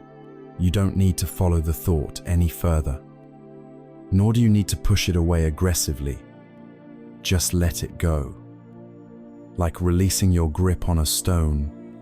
And third, kindly and patiently guide your attention back to your chosen anchor point, the physical sensations of the breath. This process of resting with the breath, noticing the mind has wandered, gently releasing the thought, and kindly returning to the breath is the entire practice. That's all there is to it. The goal is not to achieve a perfectly still mind that never wanders. The goal is to cultivate a mind that is able to notice when it has wandered and has the kindness and patience to return. Again and again, each time you notice a distraction and return to the breath, you have succeeded. That moment of noticing is the moment of mindfulness. It is the moment the lantern flickers on. So if you sit for 10 minutes and have to return your attention from thoughts 100 times, you have not failed 100 times. You have succeeded 100 times. You have completed 100 repetitions of the most important mental exercise you can do. You are training the mind in the same way you would train a puppy. When the puppy wanders off, you don't yell at it or punish it. You simply say its name gently and patiently guide it back to your side. Our minds are just like this puppy, eager distractible, and in need of gentle, patient training. As you practice, be aware of the myths that can cause frustration. You are not trying to create a blank mind. Thoughts will continue to arise, and that is perfectly fine. The goal is not to stop the thoughts, but to change your relationship to them, to see them as passing clouds rather than solid realities. You are not trying to force yourself to be calm. Calmness may be a result of the practice, but it is not the goal. The goal is simply to be present with whatever is here, whether it is calmness, restlessness, boredom, or joy. Let go of the inner critic, the one who is keeping score. Treat yourself with the same kindness and patience you would offer to a dear friend who is learning a new and challenging skill. This simple practice of returning to the breath is the foundational training. It builds the stability, the concentration, and the self-compassion that are necessary for all deeper healing. It creates a calm, steady platform within you, a place of refuge you can return to at any time. As we become more adept at resting our awareness on the simple, neutral sensation of the breath, we build the capacity to bring this same steady, kind attention to the more complex and often charged landscape of the entire body. We can now begin to expand our awareness, learning to inhabit our physical form and listen to the silent wisdom it holds. Having established a connection with the simple, rhythmic anchor of the breath, we can now begin to broaden the field of our awareness.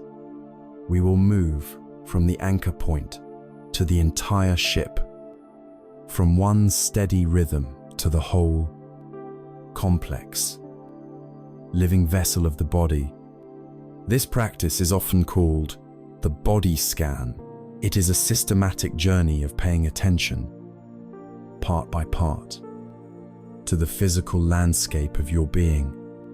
For many of us, especially when we are experiencing burnout, we have become profoundly disconnected from our bodies. We live in our heads, in the world of thoughts, plans, and worries, treating the body as little more than a vehicle to carry our brain from one task to the next. We fuel it with caffeine, push it past its limits, and ignore its subtle and eventually not so subtle cries for rest and attention. The body, in its wisdom, keeps the score. It holds the unprocessed grief, the unexpressed anger, the chronic tension of years of stress. The body scan is a practice of coming home. It is an act of profound listening, a way of gently re-inhabiting your own skin and creating the safe conditions for stored tension to release. All on its own, to begin. Find a place where you can lie down comfortably on your back, perhaps on a mat on the floor, a sofa, or your bed. If you are on a firm surface, you may wish to place a pillow under your head and perhaps a cushion under your knees to support your lower back. Cover yourself with a blanket if you feel cool. The invitation is to make yourself as comfortable and supported as possible. This is not an endurance test. It is an act of kindness. Let your arms rest alongside your body, perhaps with the palms facing up in a gesture of receptivity, and allow your feet to fall away from each other naturally. Take a few moments to settle in. Feel the weight of your body being held by the surface beneath you. Notice the points of contact: your heels, your legs, your back, your shoulders, your head. With each out-breath, See if you can allow yourself to sink a little more deeply, letting go, releasing your weight, and trusting that you are fully supported.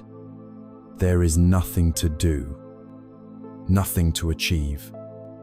You are simply creating the space to be present with yourself. Now, as you continue to breathe naturally, gently gather your attention and, as if you were holding a soft flashlight, bring its beam all the way down to the toes of your left foot. You don't need to wiggle them or move them. Simply bring your awareness inside them. What do you feel here? You may notice sensations of warmth or coolness. You might feel a tingling, a pulsation, or the feeling of your toes touching one another, or your sock. Whatever you find is perfectly fine. There is no right or wrong sensation to have. If you feel nothing at all, a kind of numbness, then simply be aware of the absence of sensation. That, too, is a present moment experience. Just rest your awareness here for a few breaths, bathing your toes in a kind, curious attention. Now, allow your awareness to expand, to include the sole of the left foot, the heel, and the top of the foot. Again, just notice what sensations are present. Is there pressure where your heel meets the floor? Is there tightness in the arch? Or perhaps a feeling of spaciousness? Simply notice, without judgment, continuing this gentle journey. Let your awareness travel up into your left ankle, your lower leg, your shin, and your calf muscle. Feel it from the inside out, simply registering the raw data of sensation. Then, bring your attention into the knee, the front, the back, and deep inside the joint. And now, allow the beam of awareness to illuminate the entire left thigh, from the knee up to the hip, feeling the weight and solidity of the large muscles and bone. Take a moment now to be aware of the entire left leg, from the tips of the toes to the top of the hip, feeling it buzzing with life, a vibrant field of changing sensations. Now, gently let go of the left leg and shift your entire attention, bringing the flashlight of your awareness all the way down to the toes of your right foot. And so, the journey begins again on the other side. Patiently, kindly, you move your awareness from the toes to the sole and heel, up through the ankle, the lower leg, the knee, and the entire right thigh, bringing the same quality of gentle, non-judgmental curiosity to this side of the body. You are not trying to fix anything or make anything happen. You are simply practicing the art of being present with what is. From here, we bring our awareness into the pelvic region, the bowl of the pelvis, the hips, the buttocks. This is an area where many of us hold deep-seated tension. Just notice what is here. Feel the weight, the pressure. Then, let your awareness gently flow up into your abdomen. Rest your attention here, feeling the gentle rise and fall with each breath. This area is often called our emotional center. You may notice fluttering, tightness, or a sense of ease. Whatever you find, just allow it to be there, held in your spacious awareness. Let your attention now expand into your chest, feeling the similar rhythm of the breath in the rise and fall of the rib cage. and perhaps noticing the gentle, steady beat of your heart deep within. From the front of the body, let your awareness seep through to the back. Beginning with your lower back, this is another common reservoir of tension and pain. If you do encounter strong, unpleasant sensations here, or anywhere in the body, the invitation is to see if you can breathe with them, instead of tensing up and resisting the pain, which only adds a second layer of suffering. See if it's possible to soften around the edges of the sensation. If it feels too overwhelming, it is perfectly fine to shift your attention back to your breath or to a more neutral part of your body. Remember, this is an act of kindness, not a struggle. Continue to move your awareness up your spine, through the middle back, across your shoulder blades, and up to the very top of your shoulders. Now, bring your attention all the way down to the fingertips of both hands. Notice the sensations of tingling, warmth, or coolness. Then, let your awareness flow up through your hands, your wrists, your forearms, your elbows, and your upper arms, until it reaches your shoulders once more. This time connecting with the arms, feel the entire length of both arms, alive with sensation from the shoulders. Let your attention move into your neck and throat, an area where so much tension related to communication and unspoken words can be held. Be especially gentle here. And finally, let the beam of your awareness illuminate your entire face. Soften your yaw. Let your tongue be heavy in your mouth. Feel the delicate skin around your eyes, the smoothness of your forehead. Allow your entire face to be soft, held in this kind of tension. Then, let the awareness move to the very top of your head, the crown. And now, for a few final moments, see if you can be aware of the body as a whole, a complete, unified field of sensation. From the top of your head to the tips of your toes, feel the entire body breathing. As you breathe in, feel the breath flowing through the entire body. As you breathe out, feel a sense of release. You are not just a mind that has a body. You are this living, breathing, sensing organism. As you lie here, you may notice that the sensations are constantly changing. An itch arises and fades. A feeling of warmth spreads. A point of tension loosens. This is a direct, embodied insight into the truth of impermanence. Anicca, the body is not a solid, fixed thing, but a dynamic, flowing process. By observing these sensations as impersonal, passing events, you are also weakening your identification with them. The pain is not my pain. It is a sensation of pain arising and passing. This is the practice of anatta, or non-self, in the laboratory of your own body. This practice of the body scan is a profound act of reconnection.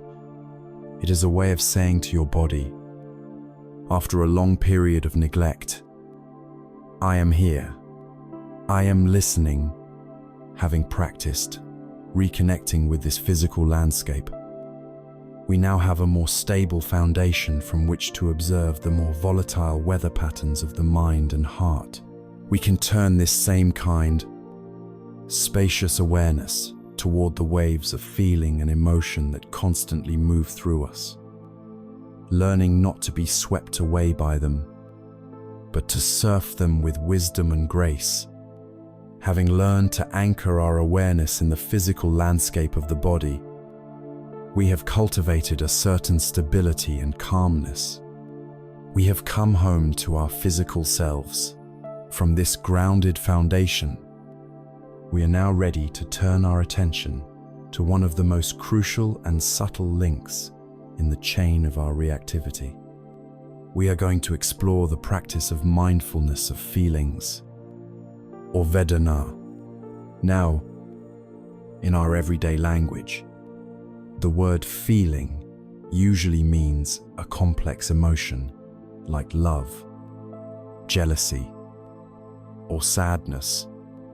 But in this context, Vedana refers to something much more fundamental and immediate. It is the raw, instantaneous feeling tone that accompanies every single moment of our experience. It is the mind's immediate, pre-verbal classification of an experience into one of three simple categories: pleasant, unpleasant, or neutral. This subtle feeling tone is the spark that ignites the fires of craving and aversion. By learning to be mindful of it, we can extinguish the fire before it ever grows into a raging blaze. This is where we find the key to breaking the cycle of habitual reactivity that leads to burnout. Let us look at the chain reaction that happens hundreds, if not thousands, of times a day, entirely on automatic pilot. First, there is contact. One of your sense doors, your eyes, ears, nose, tongue, body, or mind makes contact with an object. Your ear hears a sound. Your eye sees an image. Your mind has a thought immediately following this contact. In a fraction of a second, a feeling tone, a Vedana, arisis. The sound is registered as unpleasant. The sight is registered as pleasant. The thought is registered as neutral. This is where the crucial event happens. If the feeling tone is pleasant, the automatic reaction of craving, or lobha, kicks in. I like that. I want more of it. I hope it doesn't stop. If the feeling tone is unpleasant, the automatic reaction of aversion, or dosa, kicks in. I hate that. Make it go away. This shouldn't be happening. And if the feeling tone is neutral, the automatic reaction of delusion, or moha, kicks in, manifesting as boredom, distraction, or simply not noticing it at all, causing the mind to immediately start searching for a more pleasant stimulus. This chain from contact to feeling tone to reaction is the engine of our suffering. It is the mechanism that keeps us trapped on the hedonic treadmill. The practice of mindfulness of Vedana is the radical act of inserting a moment of conscious awareness, a sacred pause, between the feeling tone and the habitual reaction. In that pause lies our freedom. Let's make this more concrete. Pleasant feeling tones, or Sukha Vedana, are happening all the time. It is the simple pleasure of a warm cup of tea in your hands, the comfort of a soft chair, the sound of birdsong outside your window, or the feeling of validation when someone praises your work. The automatic reaction is to cling. We want to hold on to the pleasure, to make it last. And a subtle anxiety arises from the knowledge that it is impermanent. Unpleasant feeling tones, or dukkha vedana, are equally common. It is the headache you wake up with, the loud noise of construction next door, the sting of a critical email, the frustration of a technical glitch. The automatic reaction is to resist, to tense up, to push it away. This resistance is itself a form of suffering, a layer of tension we add on top of the initial unpleasantness.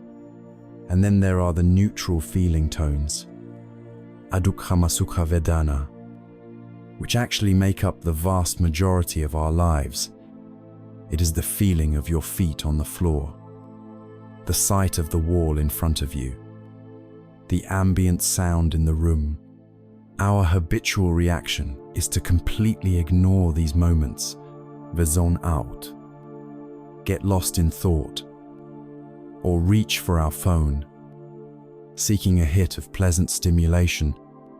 This ignoring of the neutral is a subtle but powerful form of delusion, as it causes us to be absent from most of our own lives. The practice, then, is beautifully simple in its instruction. Though profound in its effect, it is to go through your day, both in formal meditation and in daily life, and to gently and mentally note the feeling tone of your experiences as they arise. When you take a sip of coffee and it tastes good, make a soft mental note, pleasant. When a car alarm goes off outside, make the note unpleasant. When you are simply sitting and breathing, and no strong feeling is present, make the note neutral. That's it. You are simply noticing and naming the tone. This act of naming does something miraculous. It brings the process into the light of awareness. It short-circuits the automatic leap into craving or aversion. By noting pleasant, you are less likely to mindlessly grasp for more. By noting unpleasant, you create a space that allows you to choose your response, rather than automatically tensing up in resistance. By noting neutral, you are training your mind to be present and awake even in the simple, quiet moments of life, finding a subtle peace in the ordinary.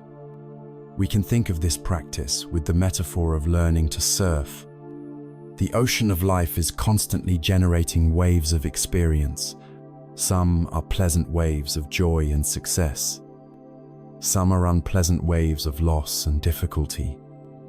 And most are just the neutral ripples of daily existence. Without mindfulness, we are like someone standing in the shallows who gets knocked over and tumbled by every single wave.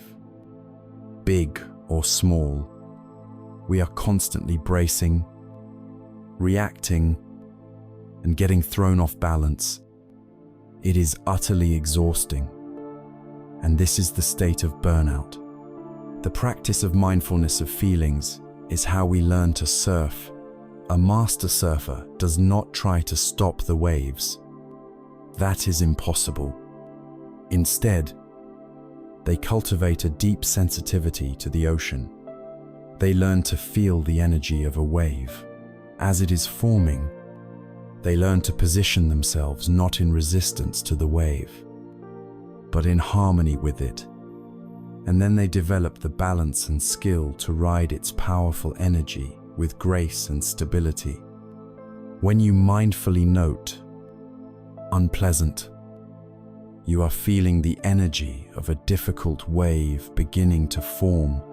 By not immediately reacting with resistance, you are keeping your balance on the board. You are learning to ride the wave of frustration, or anxiety, or pain, allowing its energy to move through you and dissipate without wiping you out. You are no longer a victim of the ocean of life. You are learning to dance with it. This practice is the ultimate form of energy conservation, which is vital for healing from burnout. Every time you react with mindless craving or aversion, you expend a huge amount of physical and mental energy. The constant bracing, resisting, and chasing is what depletes our inner resources. By learning to pause and simply note the feeling tone, you stop this leakage of energy. You are no longer at war with your own experience. You are learning to find a place of dynamic balance in the midst of life's constant changes. This creates an inner shock absorber, allowing you to navigate the daily demands and stresses of work and relationships with far more poise and far less depletion. By learning to ride the simple, foundational waves of pleasant, unpleasant, and neutral feeling tones, we have developed the stability to look at the even more complex weather systems. They generate the clouds of our thoughts and the shifting climates of our moods. We are now ready to turn the light of our awareness toward the operations of the mind itself. We have journeyed from the anchor of the breath to the living landscape of the body, and from there to the subtle, energetic waves of feeling tones. Each step has brought us closer to a stable, grounded presence. We are now prepared to turn the light of our awareness toward the very source of our stories, the creator of our inner worlds, the mind itself. This is the practice of Sittanupasana, or mindfulness of mind. It is where we learn to observe our own thoughts, moods, and mental states, not as the directors of our lives, but as transient events that arise and pass away within a vast, open space of awareness. This practice holds the key to freeing ourselves from the tyranny of our own thinking, a form of inner turmoil that lies at the very heart of emotional burnout. Our normal, unobserved state is one of complete fusion with the mind. When a thought appears, we do not see it as a thought, we see it as reality. When a worried thought arises, I'm going to fail, we become a failure in that moment. When an angry thought arises that was so unfair, we become the anger. When a sad memory surfaces, we become the sadness. We are so identified with the content of our minds that we are like a person watching a movie in a dark theater who has completely forgotten they are in a theater, believing they are actually inside the film, living out the drama on the screen. This is an exhausting way to live. Burnout is the state of being trapped in a particularly grueling and relentless movie, a film filled with scenes of pressure, self-criticism, anxiety, and depletion, and believing that this movie is the entirety of your existence. The practice of mindfulness of mind is the moment you remember you are sitting in the theater.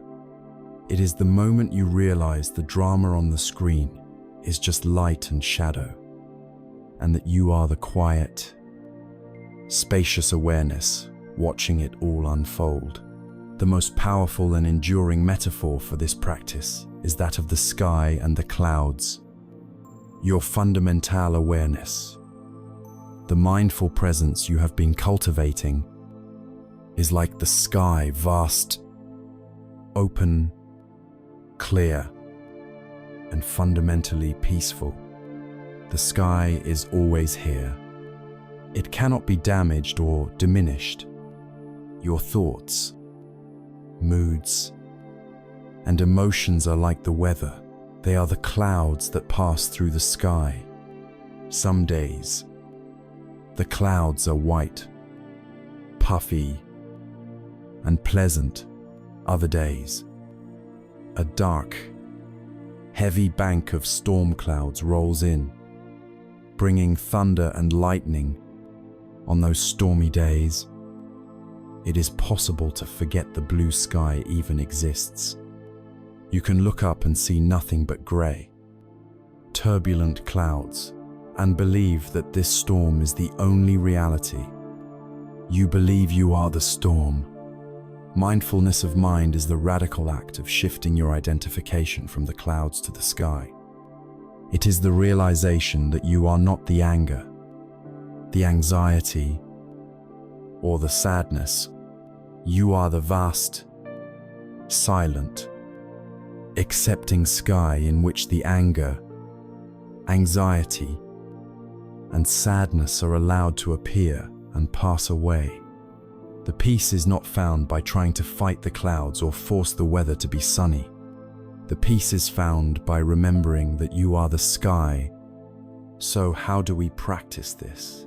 How do we learn to be the sky? The first step is to shift from being lost in the content of your thoughts to being aware of the state of your mind.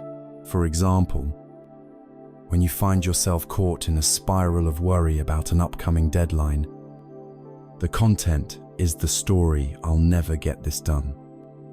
My boss will be furious. Everyone will think I'm incompetent." To be lost in this is to be lost in the storm. The practice is to pause, take a breath, and simply recognize the underlying state of mind. You can make a soft mental note, the mind is anxious, or worry is present.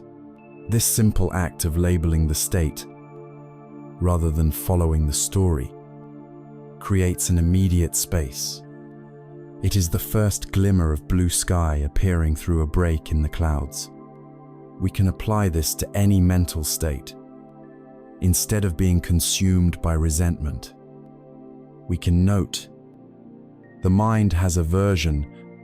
Instead of being carried away by a fantasy, we can note the mind is craving. We can become connoisseurs of our own inner climate, noting the mind is scattered, the mind is focused, the mind is tired, the mind is peaceful. Each label is a gentle reminder that this state is a temporary weather pattern, not the totality of who you are. Another beautiful way to practice this is to imagine yourself sitting peacefully on the bank of a gently flowing river. The river is the stream of your consciousness. Decide that every thought that arises is like a leaf that has fallen onto the water. Your task is not to control the river or the leaves. Your task is simply to sit on the bank and watch. A leaf appears upstream, a thought about your to-do list, and you watch it float by. Another leaf appears, a memory from childhood, and you watch it drift past. Another leaf appears, a harsh judgment about yourself, and you simply watch it. 2. As it floats away downstream, some leaves will be beautiful, and you might be tempted to jump into the river to grab them. Some will be ugly, and you might be tempted to push them away. The practice is to simply remain on the bank, letting the river flow as it will. Inevitably, you will find that you have forgotten you are on the bank. You will have jumped into the river and found yourself being carried along by a particularly gripping or interesting thought. The moment you realize this is the moment of mindfulness. It is not a failure. It is the core of the practice. In that moment, you don't scold yourself. You just gently and kindly escort yourself out of the water and back to your quiet seat on the bank. And you resume watching. This practice is the ultimate antidote to the inner critic, the tyrannical voice that so often fuels burnout. The inner critic thrives on being believed. It derives its power from our unquestioning identification with its judgments. When we learn to see the voice of the critic as just another cloud passing through the sky, or another leaf floating down the river, it begins to lose its power over us. We can hear its harsh words, "You're not good enough," and instead of collapsing, we can simply note,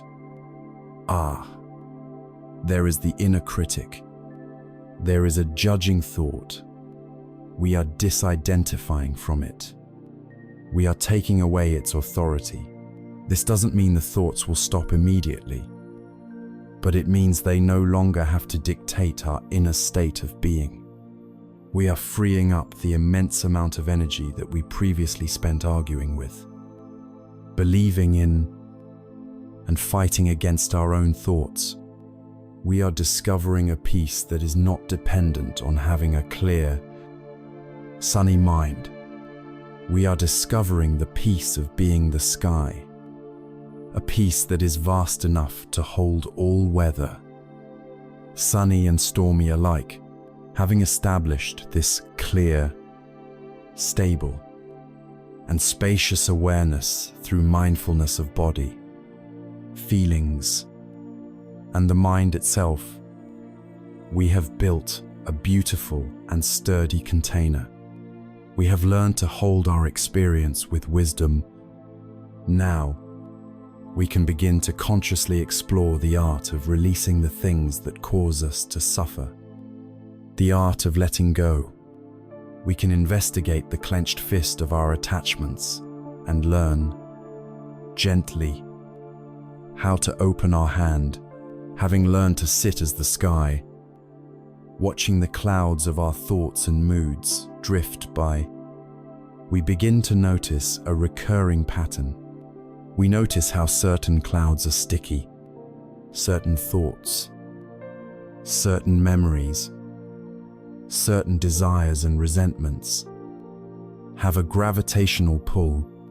The mind returns to them again and again, clenching around them, refusing to let them pass. This clenching, this holding on, is the deep, habitual tension that underlies so much of our exhaustion. And so, our journey now brings us to the active and profoundly liberating art of letting go. The Pali word for this is often nekama, which means renunciation or relinquishment, but its essence is one of release. Before we explore this, we must first clear away a common misunderstanding. In our culture, letting go is often mistaken for weakness, for passive resignation, for giving up or not caring. The wisdom tradition teaches the very opposite. True letting go is an act of immense strength, courage, and intelligence. It is the wisdom to recognize when a battle is unwinnable or not worth fighting. It is the strength to release your grip on something that is causing you pain. It is the courage to step into the uncertainty of the present moment, rather than clinging to the deceptive security of the past. Letting go is not collapsing in defeat. It is the conscious, graceful act of setting down a burden that was never truly yours to carry. What is it that we are invited to let go of? The first and most practical thing is our attachment to outcomes. So much of the stress that leads to burnout comes from pinning our sense of well-being on a specific future result. I will be happy when I get this promotion. I can relax once this project is perfect. My life will be good if this person loves me back. We pour our energy not just into the work itself, but into the frantic, anxious effort of trying to control the uncontrollable. The practice of letting go invites us into a wiser way of living.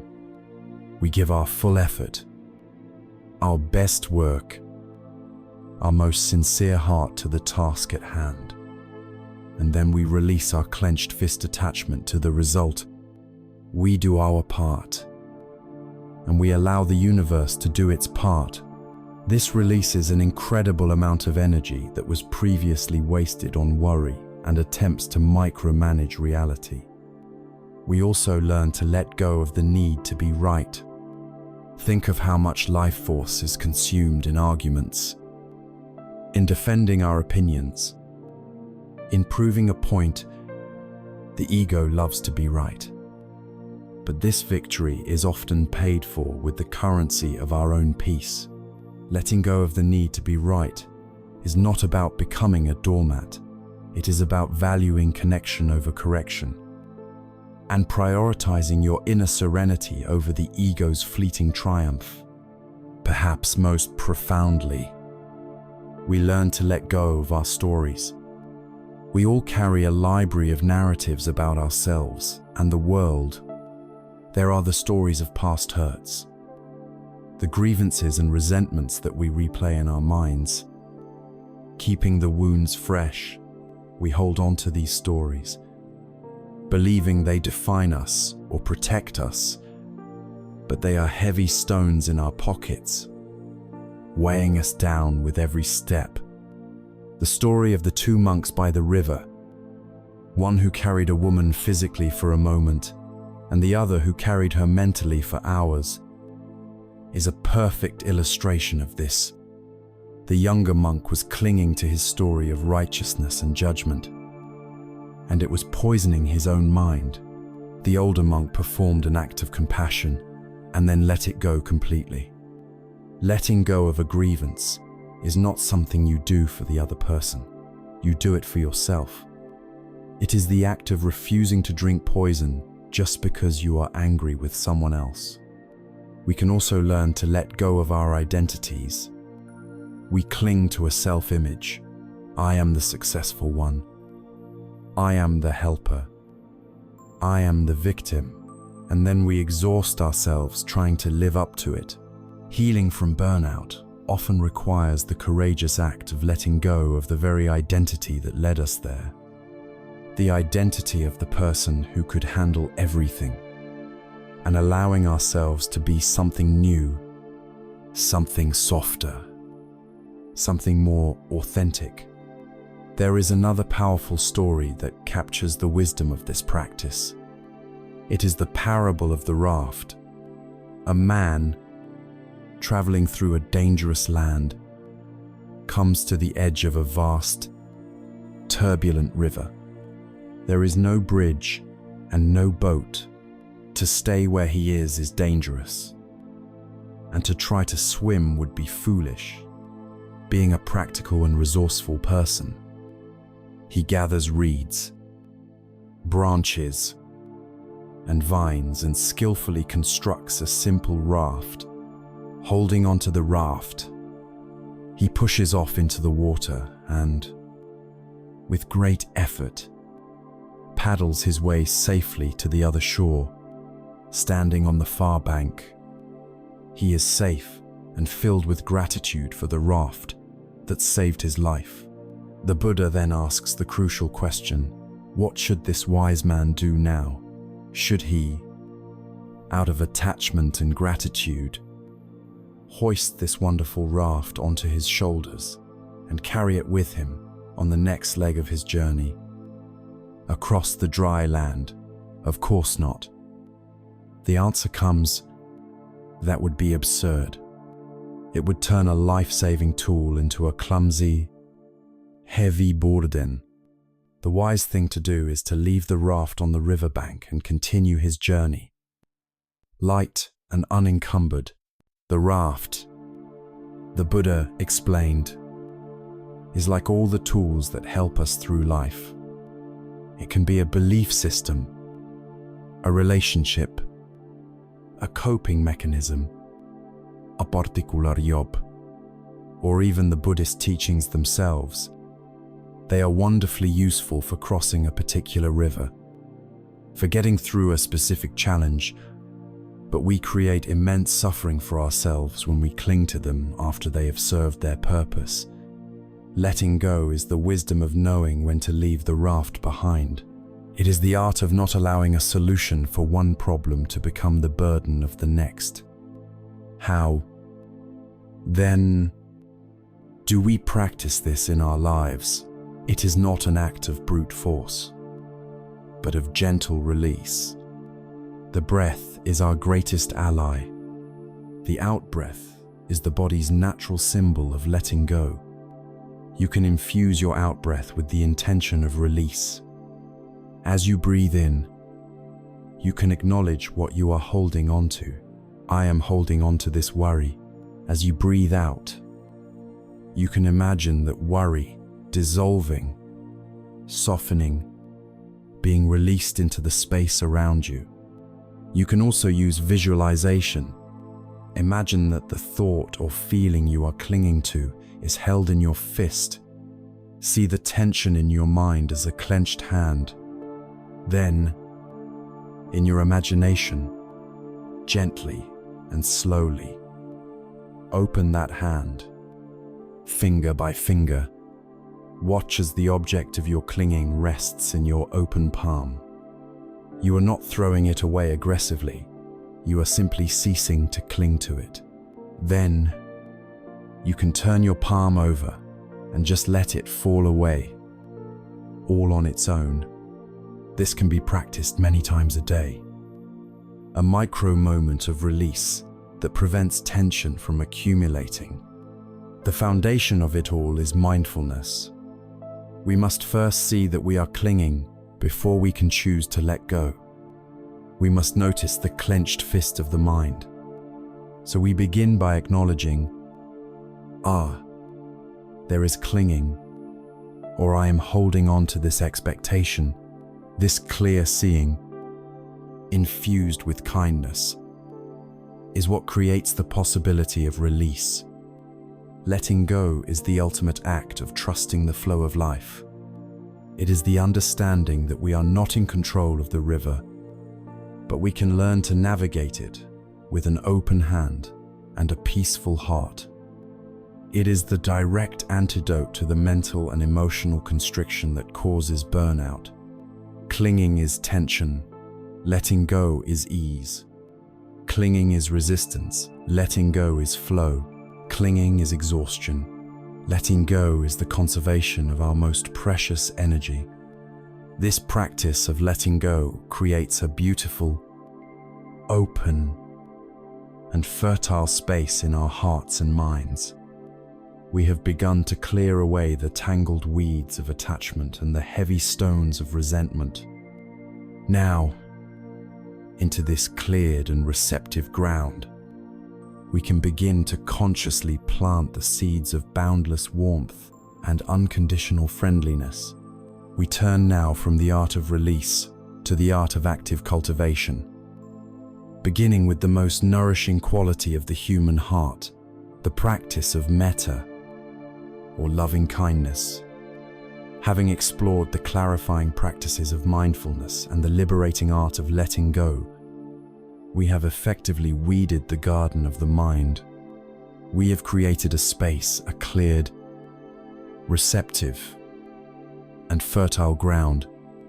Now, our journey turns from this clearing of obstacles to the active cultivation of beauty and nourishment. We will begin to consciously plant seeds of warmth, connection, and boundless goodwill. This is the practice of the Brahma Viharas, or the divine abodes, 4 sublime states of heart that can be systematically developed. We begin with the first and most foundational of these metta, a Pali word that translates as loving kindness. Metta is not the sentimental, grasping, or conditional love that we so often see in movies or hear in songs. It is a steady, unconditional, and boundless friendliness. It is a quiet, sincere wish for the well-being of oneself and all beings. Without exception, if mindfulness is the light of the mind, metta is the warmth of the heart. For a spirit left cold and brittle by burnout, this practice is like a gentle, soaking rain, softening the hard ground and allowing new life to begin to grow.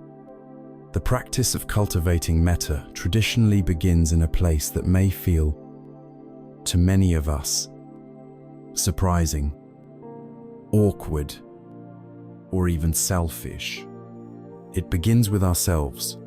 Our culture often teaches us that focusing on ourselves is narcissistic, that we should always put others first.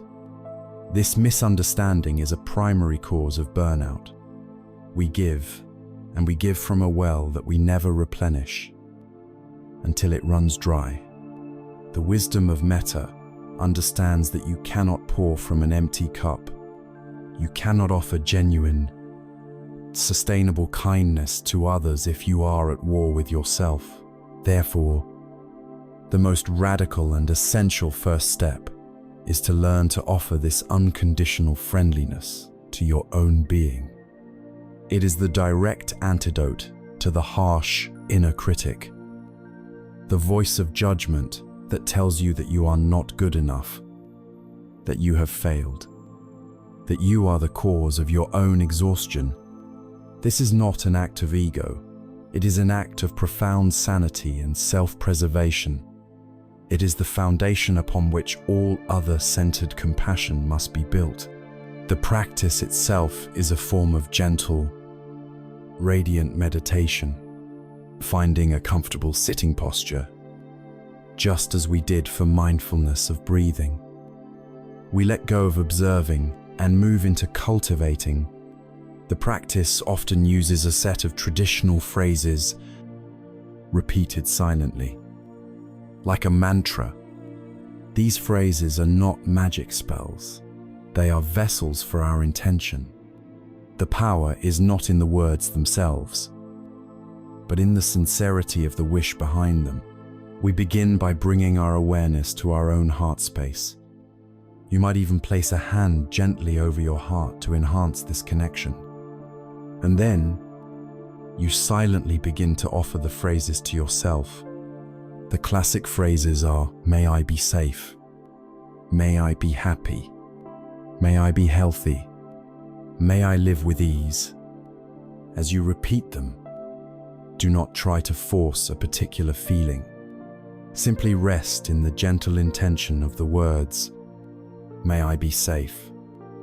A wish for protection from inner and outer harm, may I be happy. A wish for genuine, lasting happiness. The joy that comes from a peaceful heart, may I be healthy. A wish for the well-being of the body and mind, may I live with ease.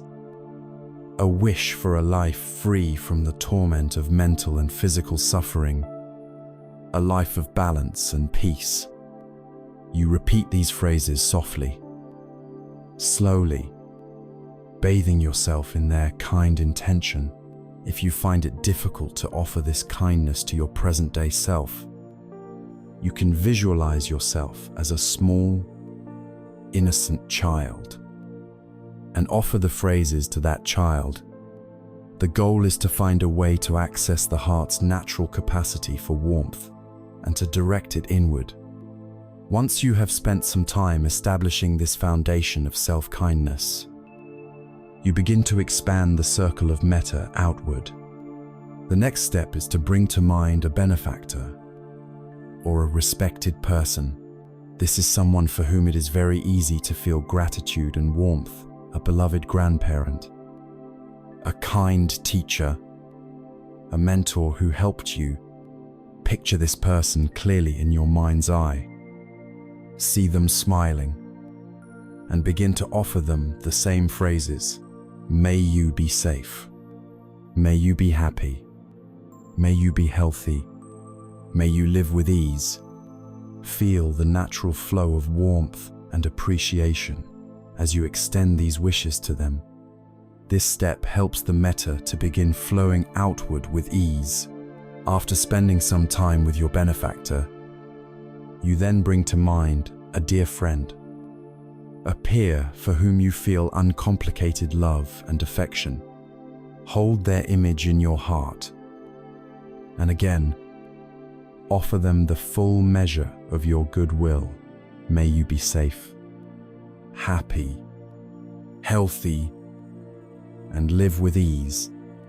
Having radiated metta to those for whom it is easy, we now stretch the muscle of the heart by turning to a neutral person. This is someone you see in your daily life, but have no strong feelings about one way or another. The cashier at the grocery store, the person who delivers your mail, someone you see on your commute, Bring this person to mind. You may not even know their name, and practice seeing them as a full human being. Someone who, just like you, wishes to be happy and free from suffering, and you offer them the same sincere wishes. May you be safe. May you be happy. May you be healthy. May you live with ease. This is a powerful part of the practice. It begins to break down the walls of indifference that we build around ourselves, transforming the anonymous crowd into a collection of individuals, each deserving of kindness. The next stage is the most challenging, and it should be approached with great care and permission to abstain. It is the practice of offering metta to a difficult person. It is crucial to start with someone who is only mildly difficult, not the source of your deepest trauma. And the intention here is critical. You are not condoning their harmful actions. You are not forcing yourself to like them. You are engaging in a radical act of freeing your own heart. You are recognizing that their harmful actions likely come from their own deep suffering and confusion, and you are wishing for them to be free from that suffering. It is an acknowledgement that holding onto the hot coal of your hatred only burns you. So, with as much sincerity as you can muster, you offer the phrases, "May you be safe. May you be happy. May you be healthy. May you live with ease." If this feels impossible, or if strong anger arises, it is wise to return your attention to yourself or to your benefactor and bathe yourself in kindness again. This is a practice of kindness, first and foremost to yourself. Finally, the practice culminates in making the metta boundless. Having moved through these specific individuals, you now begin to radiate these wishes outward in all directions. You offer metta to all of your friends, to all neutral people, to all difficult people. Then you extend it to everyone in your city, your country. You extend it to all beings on the planet, human and animal alike. You extend it forward and backward, up and down, to all beings in all realms, seen and unseen, near and far. May all beings everywhere be safe. May all beings everywhere be happy. May all beings everywhere be healthy. May all beings everywhere live with ease. The heart becomes like a brilliant sun, radiating warmth and light in all directions, without discrimination, without preference. It is a powerful antidote to the states of cynicism, isolation, and detachment that characterize burnout. This practice rewires the mind for connection, for empathy, for a sense of shared humanity. It refills the deep wellspring of our heart. As this gentle rain of loving kindness softens the hard ground of our hearts, a natural empathy begins to blossom. When we see another being, we not only wish for them to be happy, but we feel a deep resonance with their struggles.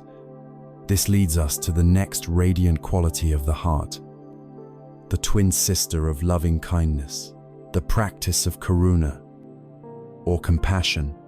We have walked the path of metta, learning to cultivate a warm, unconditional friendliness for ourselves and others. We have explored the path of karuna, learning to meet suffering with a courageous and compassionate heart. These practices soften us. They connect us. They heal the wounds of aversion and isolation. But a heart trained only to be with suffering can become heavy. The journey to wholeness requires not only the capacity to weep with those who weep, but also the ability to rejoice with those who rejoice. This brings us to the third of the 4 divine abodes, the radiant and often challenging practice of mudita. Mudita translates as sympathetic or appreciative joy. It is the ability to feel genuine, unselfish happiness at the success, the good fortune, and the happiness of other people. If compassion is the heart's response to suffering, mudita is the heart's response to joy. In a world that so often feels competitive and critical, mudita is a revolutionary act. It is the direct antidote to the poisons of envy and jealousy, and a powerful cure for the cynicism and comparison mind that is so deeply entangled with burnout. To understand the power of mudita, we must first be honest about the cultural air we breathe. We are often raised in a climate of scarcity. We are taught, subtly and overtly, that there is a limited supply of success, of recognition, of happiness, of love. Life is presented as a kind of competition, a zero-sum game where one person's victory must mean another's loss. If a colleague gets the promotion, that means I didn't. If a friend finds a wonderful relationship, it highlights my own loneliness. If someone else's life looks perfect on social media, it reinforces my own sense of inadequacy. This scarcity mindset fuels the relentless engine of the comparison mind. The comparison mind is a source of profound and exhausting suffering. It constantly measures and evaluates, placing us on a fluctuating scale of better than or less than. It is a recipe for discontent, ensuring that we are never truly at peace with where we are. Envy, the painful feeling of wanting what someone else has, is not a sign that you are a bad person. It is a symptom of a mind that is suffering from the delusion of scarcity. It is a painful and lonely prison. Mudita is the key that unlocks the door to this prison. It is the practice of cultivating an abundance mindset. It is the wisdom to understand that happiness is not a limited resource. Joy is not a pie with only so many slices. The light of another person's candle does not diminish your own. In fact, one candle can light 1,000 others without its own flame being weakened in the slightest. Joy is like that flame. To celebrate another's happiness does not take away from your own. It adds to the total sum of light and warmth in the world. And you get to feel that warmth too. Mudita frees us from the exhausting work of comparing and competing. It allows us to relax, to genuinely celebrate the good things that happen to the people around us, and in doing so, to fill our own hearts with a second-hand joy that is freely available everywhere, at all times. For a heart depleted by burnout and cynicism, mudita is a direct infusion of hope and positive energy. It reminds us that goodness, success, and happiness do exist in the world, like the other heart practices. We cultivate mudita intentionally, and because it can be challenging, we start where it is easiest. Find your comfortable meditation posture and begin by bringing to mind someone whose happiness is simple and uncomplicated for you to witness. Perhaps it is the pure, uninhibited laughter of a small child. Perhaps it is the boundless, tail-wagging joy of a playful puppy. Or perhaps it is a dear, close friend who has just shared some wonderful news with you, a success you can celebrate with your whole heart. Bring this person or being to mind as vividly as you can. Picture their smiling face. See their joyful demeanor. Feel the vibrant energy of their happiness. Dwell on this image. Reflect on their good fortune, their good qualities, their moment of triumph or simple bliss. As you do this, notice what happens in your own heart. You may feel a smile forming on your own lips. You may feel a warmth spreading in your chest. This is the feeling of mudita. Lean into it, savor it, and you can support it with silent phrases, such as "I am so happy for you." "May your joy and happiness continue." "May your good fortune grow." "How wonderful it is to see you so happy." The purest example of this is the joy a loving parent feels for their child's happiness. It is utterly unselfish. The child's joy is the parent's joy.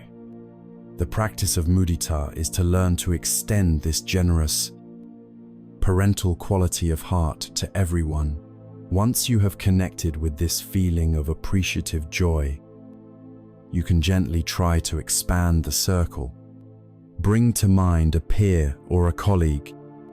Think of a recent success they had, and try to offer them the same sincere well wishes. Now, this is where the practice gets interesting, because you might also feel a pang of something else, a twinge of envy, a feeling of comparison. This is a critical moment. The instruction is not to suppress the envy or to shame yourself for it. The instruction is to meet the envy with mindful awareness. You can note, envy is present. This is what comparison feels like. You can offer compassion, karuna, to the part of you that is feeling pain and a sense of lack. And then, when you are ready, you can gently return to the intention of mudita. You can acknowledge the envy and still choose to say, "Despite this feeling of envy, I will still wish for them to be happy. May their joy continue." This is an act of incredible strength and heart training. You are not letting the poison of envy dictate your state of mind. You are choosing freedom. We can also apply mudita to ourselves. Often, we are our own worst critics, quick to dismiss our accomplishments and focus on our perceived flaws. Take a moment to reflect on your own good qualities, your own efforts, your own small victories and moments of happiness. Can you allow yourself to feel a genuine, appreciative joy for your own goodness, without it tipping into arrogance? Can you be a good friend to yourself, celebrating your own successes with warmth and encouragement? This is a vital part of refilling the wellspring of self-worth that burnout so often drains away. This practice of mudita is a profound recalibration of the heart. It shifts our default setting from comparison to celebration, from scarcity to abundance. It frees us from the lonely prison of the ego and connects us to the vast web of joy that exists in the world. It is an endless source of upliftment. We have now explored the radiant qualities of the heart, the wish for happiness, metta, the trembling response to suffering, karuna, and the celebration of joy, mudita.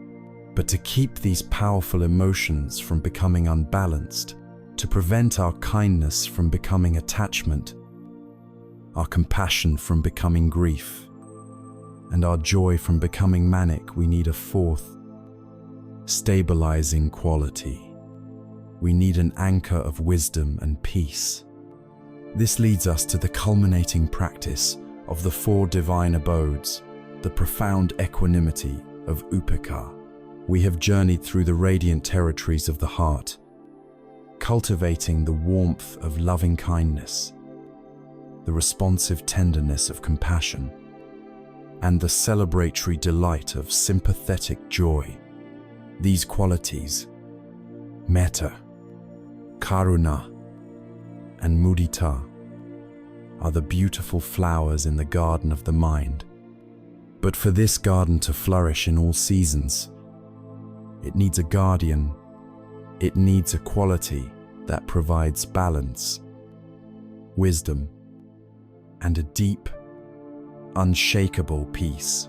This brings us to the fourth and culminating divine abode, the profound and spacious quality of upekkha, or equanimity. This is perhaps the most misunderstood of all the heart practices. The word equanimity can conjure images of cold indifference, stoic detachment, or a state of not caring, but true upekkha is not indifference at all. It is, in fact, the highest form of care. It is a vast, steady, and impartial love. A love that is so boundless and wise that it is free from the frantic push and pull of craving and aversion. If the other three heart qualities are the passionate expressions of love, upekkha is love in its state of serene wisdom. It is the peace of the mountain, a deep inner stillness that can hold the changing weather of life with grace and composure.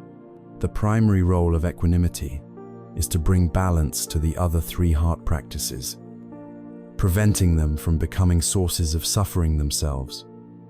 Loving kindness, without the wisdom of equanimity, can easily curdle into clinging attachment.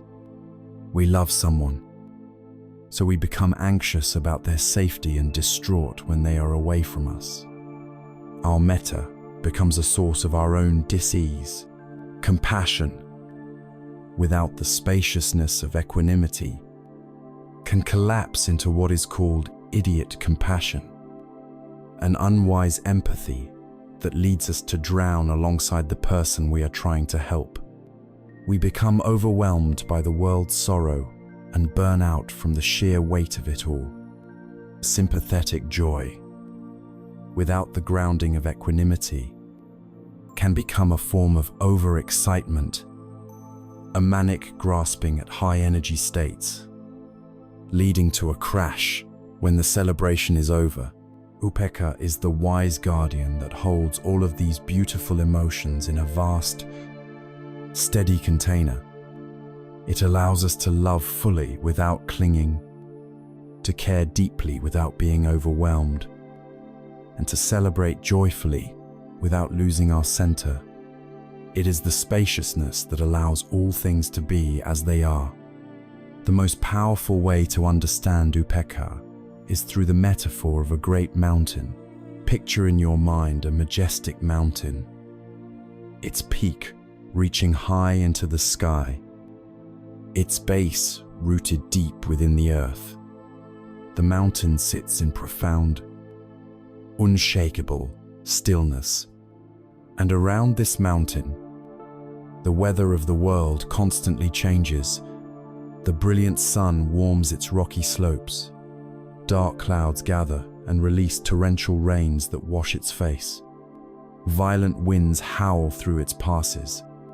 Heavy snows blanket it in a deep, cold silence. The seasons come and go. The weather is constantly in flux.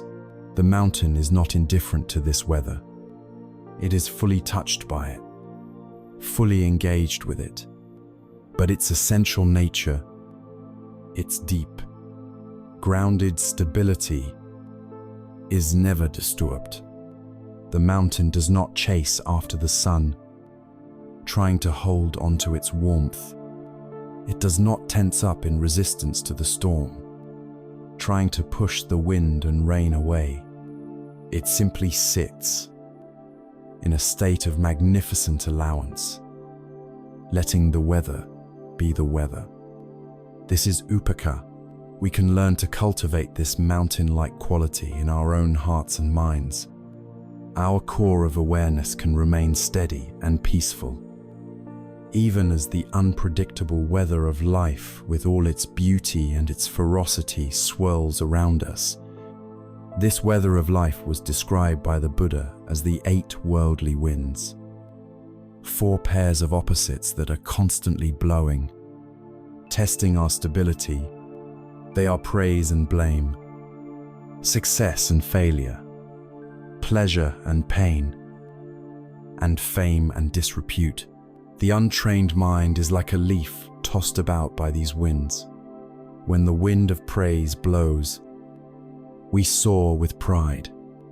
When the wind of blame follows, we crash to the ground in shame. When we experience success, we are elated, but the fear of failure creates a constant, underlying anxiety. We cling to pleasure and desperately resist pain. This emotional roller coaster is utterly exhausting, and it is a defining feature of the burnout cycle, where our self-worth is entirely dependent on the next gust of external validation. Equanimity is the practice of finding the still point in the center of these winds. It is the eye of the hurricane. It does not mean that we no longer feel the sting of blame or the warmth of praise. We are not becoming unfeeling robots. It means that these external events no longer have the power to dictate our fundamental state of well-being. Our peace becomes internally generated, not externally dependent. There is a famous Zen story about a master named Hakuin that perfectly illustrates this mountain-like stability. Hakuin lived a simple life, and he was deeply respected by his community. One day, the teenage daughter of his neighbors was found to be pregnant, furious, and ashamed. Her parents demanded to know who the father was. In her distress, the girl named Hakuin, the parents stormed over to the monastery and screamed at the master, accusing him of hypocrisy and ruining their daughter. Hakuin's only reply was, "Is that so?" When the child was born, the parents brought the infant to him and said, "You are the father. You will care for this child." Hakuin took the baby. His reputation was destroyed. People who once revered him now scorned him. He lost his students. But he cared for the child with immense love and tenderness. A year later, the young mother, unable to bear her guilt any longer, confessed to her parents that the real father was a young man who worked at the fish market. The parents were mortified. They rushed to Hakuin, bowing and apologizing profusely, explaining what had happened and asking for the child back. As Hakuin calmly handed the infant back to them, his only reply was, "Is that so?" His mind was like the mountain. It was not inflated by the wind of praise and fame, nor was it shattered by the wind of blame and disrepute. His inner peace was unshakable because it was not for sale. Cultivating this profound quality arises from deep seeing. It is the fruit of understanding impermanence and the law of karma, or cause and effect. We practice equanimity by reflecting that all beings are the owners of their own actions. We can love them, we can help them, we can wish them well, but ultimately, their happiness and suffering will depend on their own choices and actions, not on our wishes for them. This understanding frees us from the exhausting burden of trying to control other people's lives. In meditation, we can bring to mind different people ourselves, a friend, a neutral person, a difficult person, and instead of sending a specific wish, we can hold them all in a spacious, equal regard, repeating a phrase like, "I wish you peace and freedom. May you find your own path." Your happiness and suffering are your own to navigate. In daily life, the practice is to notice the 8 worldly winds as they blow. When you are praised, notice the pleasant feeling. Enjoy it, and then let it go without clinging. When you are criticized, notice the sting.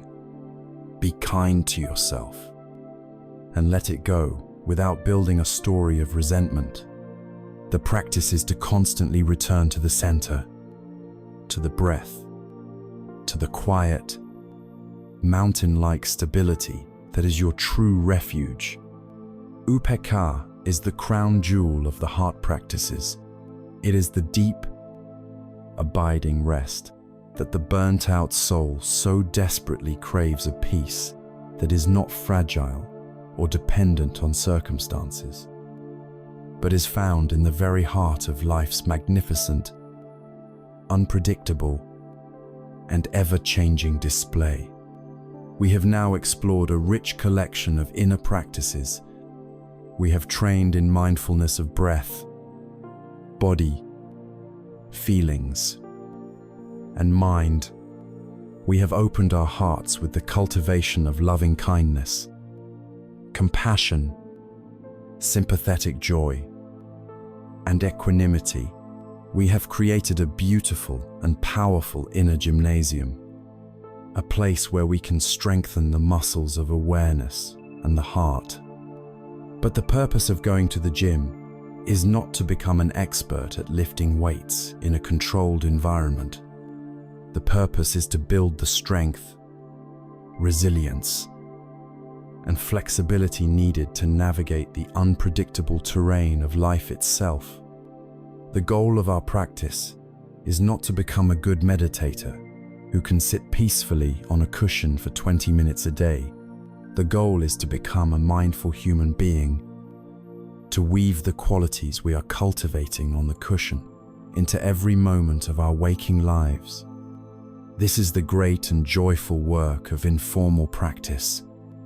It is about closing the gap between our meditation life and our real life, until they become one and the same. It is where we learn that every moment, no matter how mundane, can be an opportunity to be awake, present, and kind. One of the most accessible ways to bring meditation into movement is through the practice of mindful walking. So much of our lives are spent rushing from one place to the next, our bodies on autopilot, while our minds are lost in thought. Mindful walking is the simple antidote.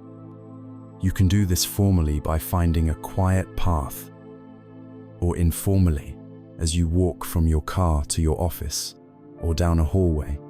The practice is to deliberately slow down your pace, just a little, and bring your full attention to the physical sensations of walking. Feel the sensation of your foot lifting off the ground. Notice the feeling of your legs swinging through the air. Feel the contact as your heel connects with the earth, the way the weight rolls through the sole of your foot, and the feeling as your toes push off for the next step. You are not trying to get anywhere in particular. The journey is the destination. Each step is an arrival. By anchoring your awareness in the simple, rhythmic, physical sensations of walking, you are bringing your mind and body back into harmony. You are grounding yourself in the present moment, transforming a simple act of transit into a practice of peace. We can bring this same quality of attention to another activity we do every day: eating.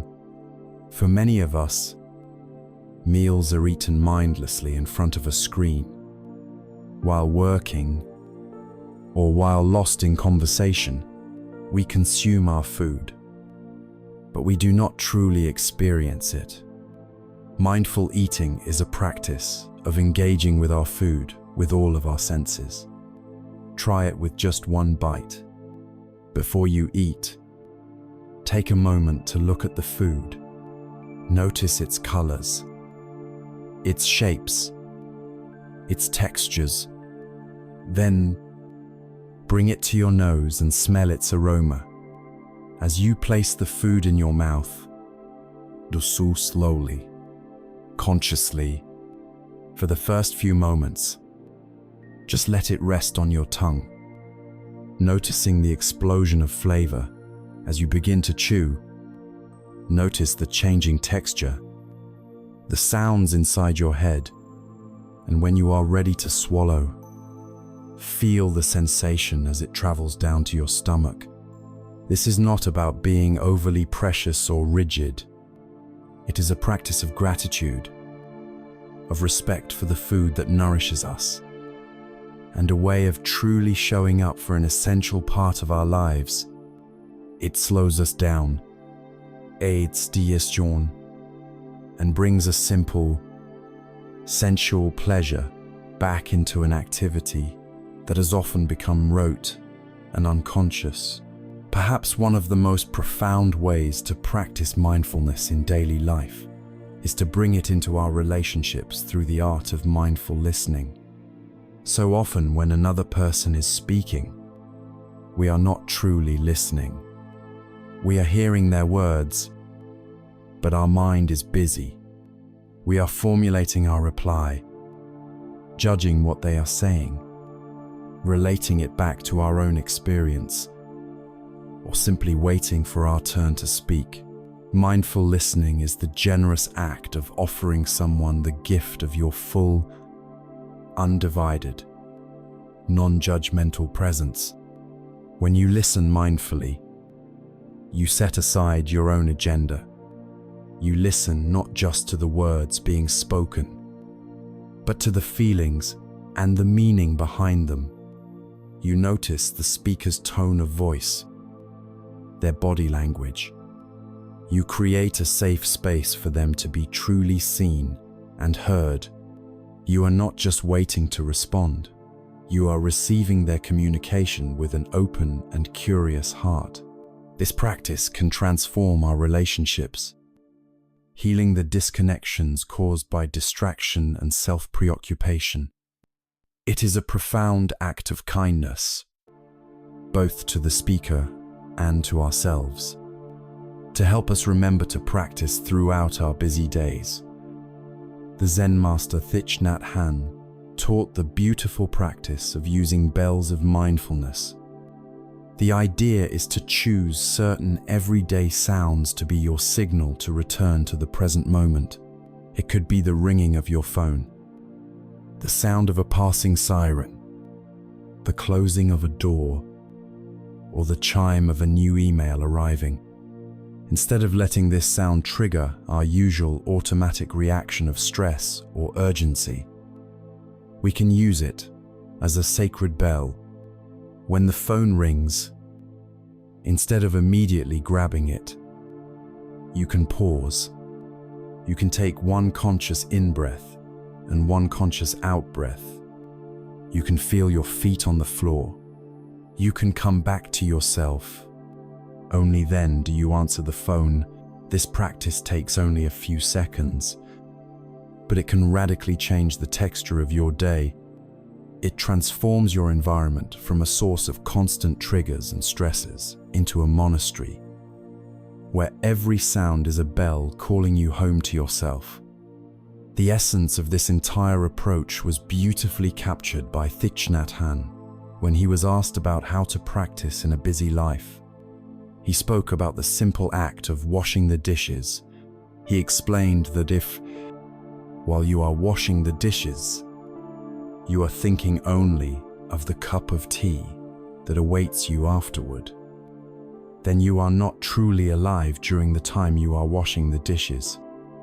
You are sacrificing the present for the future. He taught that one should wash the dishes for the sake of washing the dishes.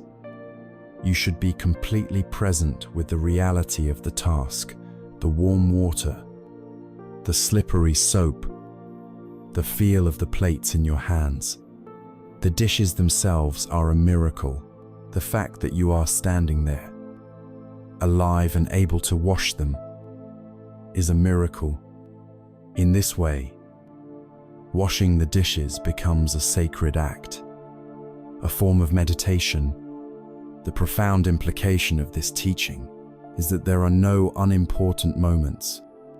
There is no in-between time we have to rush through to get to the good parts of life. This moment, right now, whether you are washing dishes, walking to your car, or listening to a friend, is your life. It is the only life you have.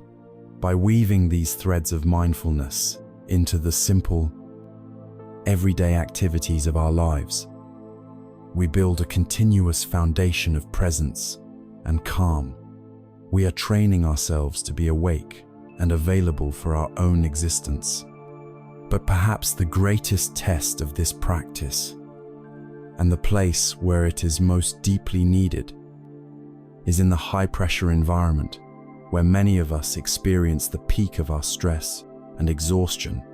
Our journey now takes us into the heart of the modern workplace to explore how we can bring this wisdom to our colleagues, our deadlines, and our professional lives. We have spent time cultivating a deep well of inner resources, the stability of mindfulness, the freedom of letting go, and the warmth of the four divine abodes of the heart.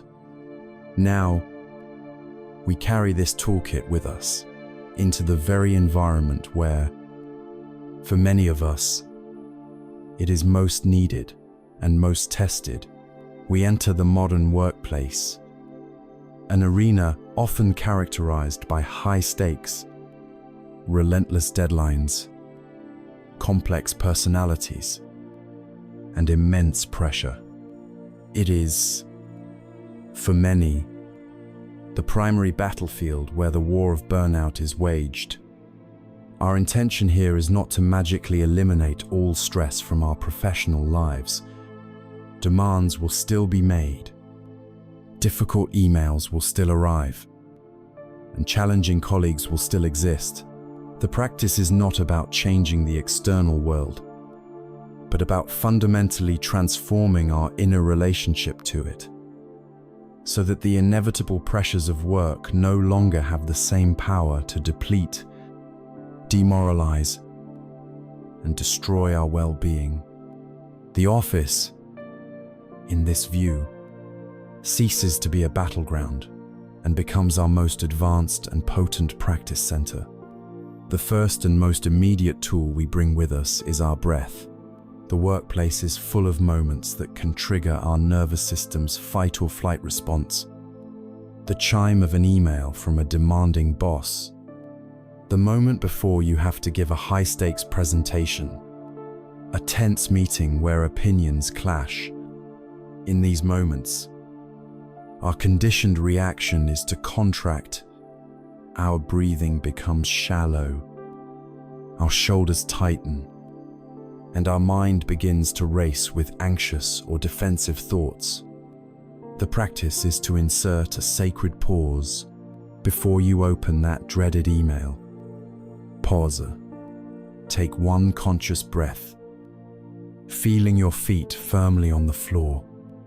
After a tense conversation, instead of immediately diving back into work, take a moment to stand up, look out a window, and take 3 deep, calming breaths, feeling the air move through your body. This micro-practice, taking only a few seconds, is a powerful circuit breaker. It interrupts the hijack of the amygdala, the primitive part of our brain, and brings our prefrontal cortex, the center of wise and rational thought, back online. It allows us to respond to situations with clarity, rather than reacting with knee-jerk fear or aggression. The breath is our ever-present refuge, a quiet anchor of sanity in the midst of professional storms. From this grounded place, we can begin to transform our interactions through the practice of right speech.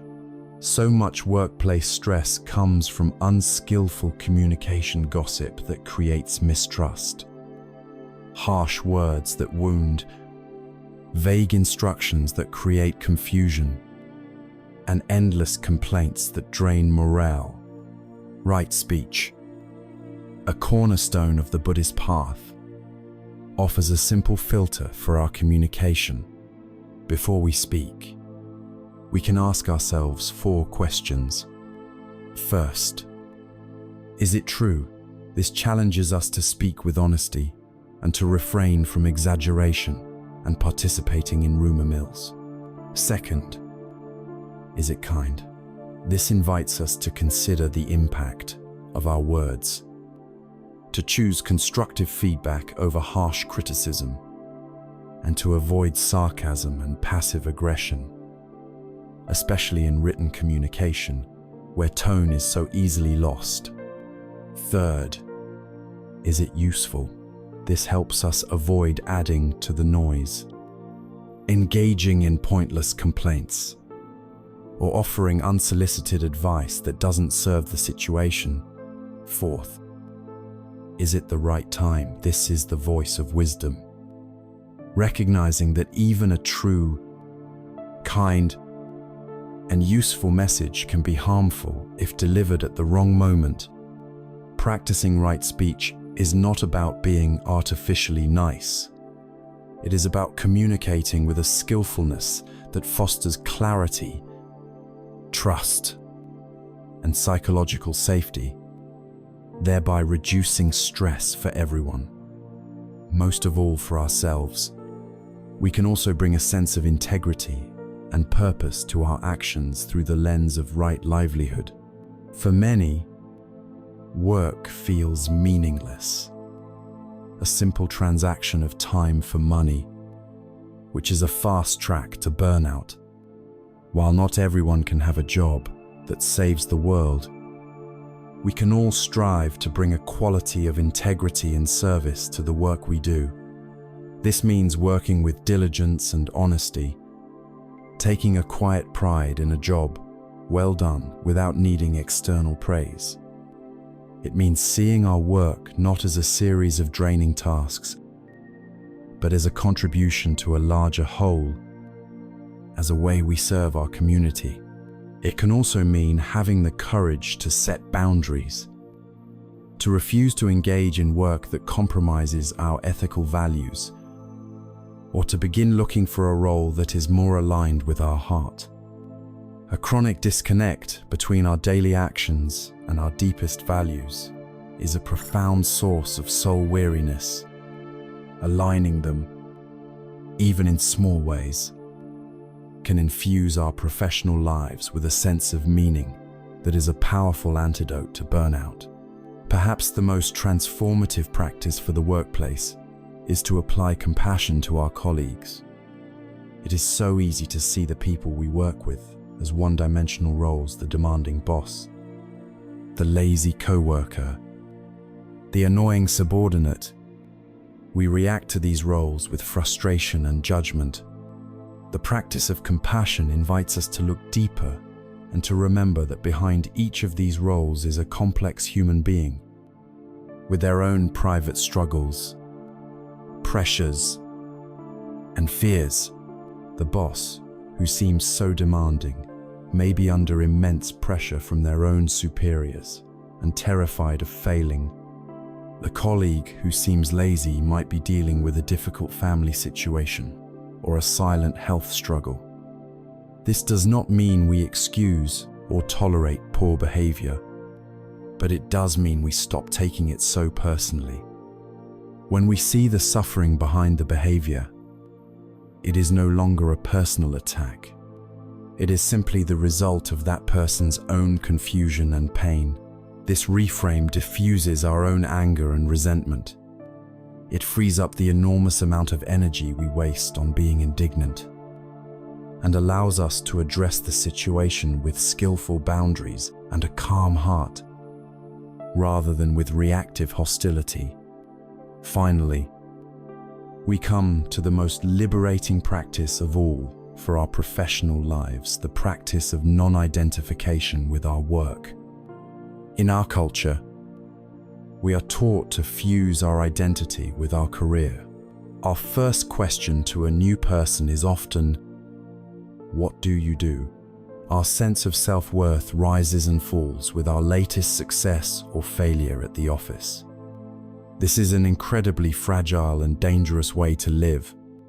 When our entire identity is invested in being a successful lawyer or a top manager, then any professional setback, a lost client, a negative review, a layoff is not just a difficult event, it is a threat to our very existence. Burnout is the inevitable result of propping up this fragile, work-based ego. The practice here is to consciously and repeatedly remember you are not your job, you are not your title, your salary, or your performance review. These are temporary, changing roles that you are playing. Your intrinsic worth as a human being is vast, unconditional, and completely independent of your professional achievements. The practice is to cultivate a richer, more diverse sense of self, to be not just a worker, but also a friend, a child, a parent, a creator, a student, a nature lover. By diversifying our identity, we build a resilient self that cannot be shattered by the inevitable ups and downs of a career. This is the deepest peace we can find at work, the freedom of knowing that our true self is not on the line. As we learn to navigate our relationships with our work and colleagues with this growing wisdom, we begin to see that these are not isolated interactions. Every action, every word, has a ripple effect, connecting us to a vast and intricate web of life. Understanding the nature of this web is the final key to transforming our perspective. From one of isolated struggle to one of profound connection and purpose, we have journeyed inward, exploring the landscape of our own bodies, feelings, and minds. We have learned to work with our hearts, cultivating kindness, compassion, and joy. We have learned to find a place of unshakable peace, even amidst the storms of life. Our journey now takes its final and most expansive step. We are going to zoom out from the intimate focus on our own inner world to a vast, cosmic perspective that reveals the true nature of our existence. This is the realization that culminates all of our practice. It is the understanding of what the Zen master Thich Nhat Hanh called interbeing. It is the insight that nothing in this universe exists in isolation.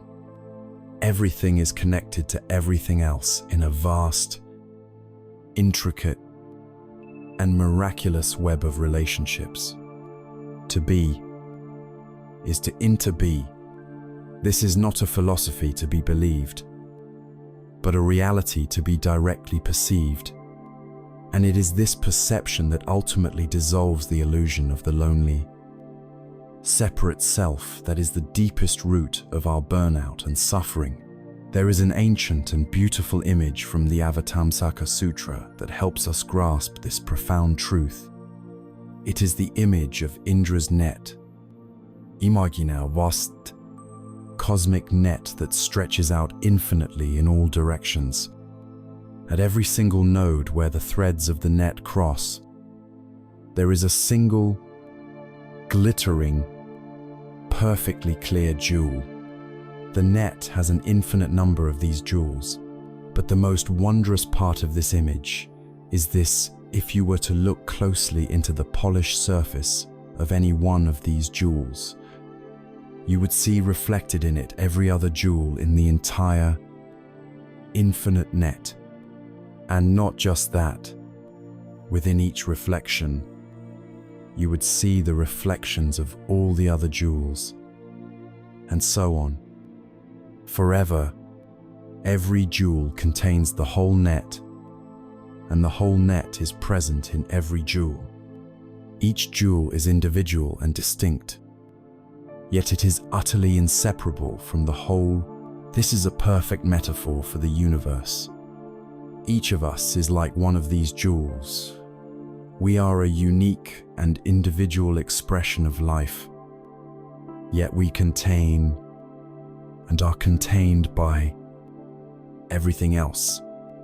Your existence is reflected in mine, and mine in yours.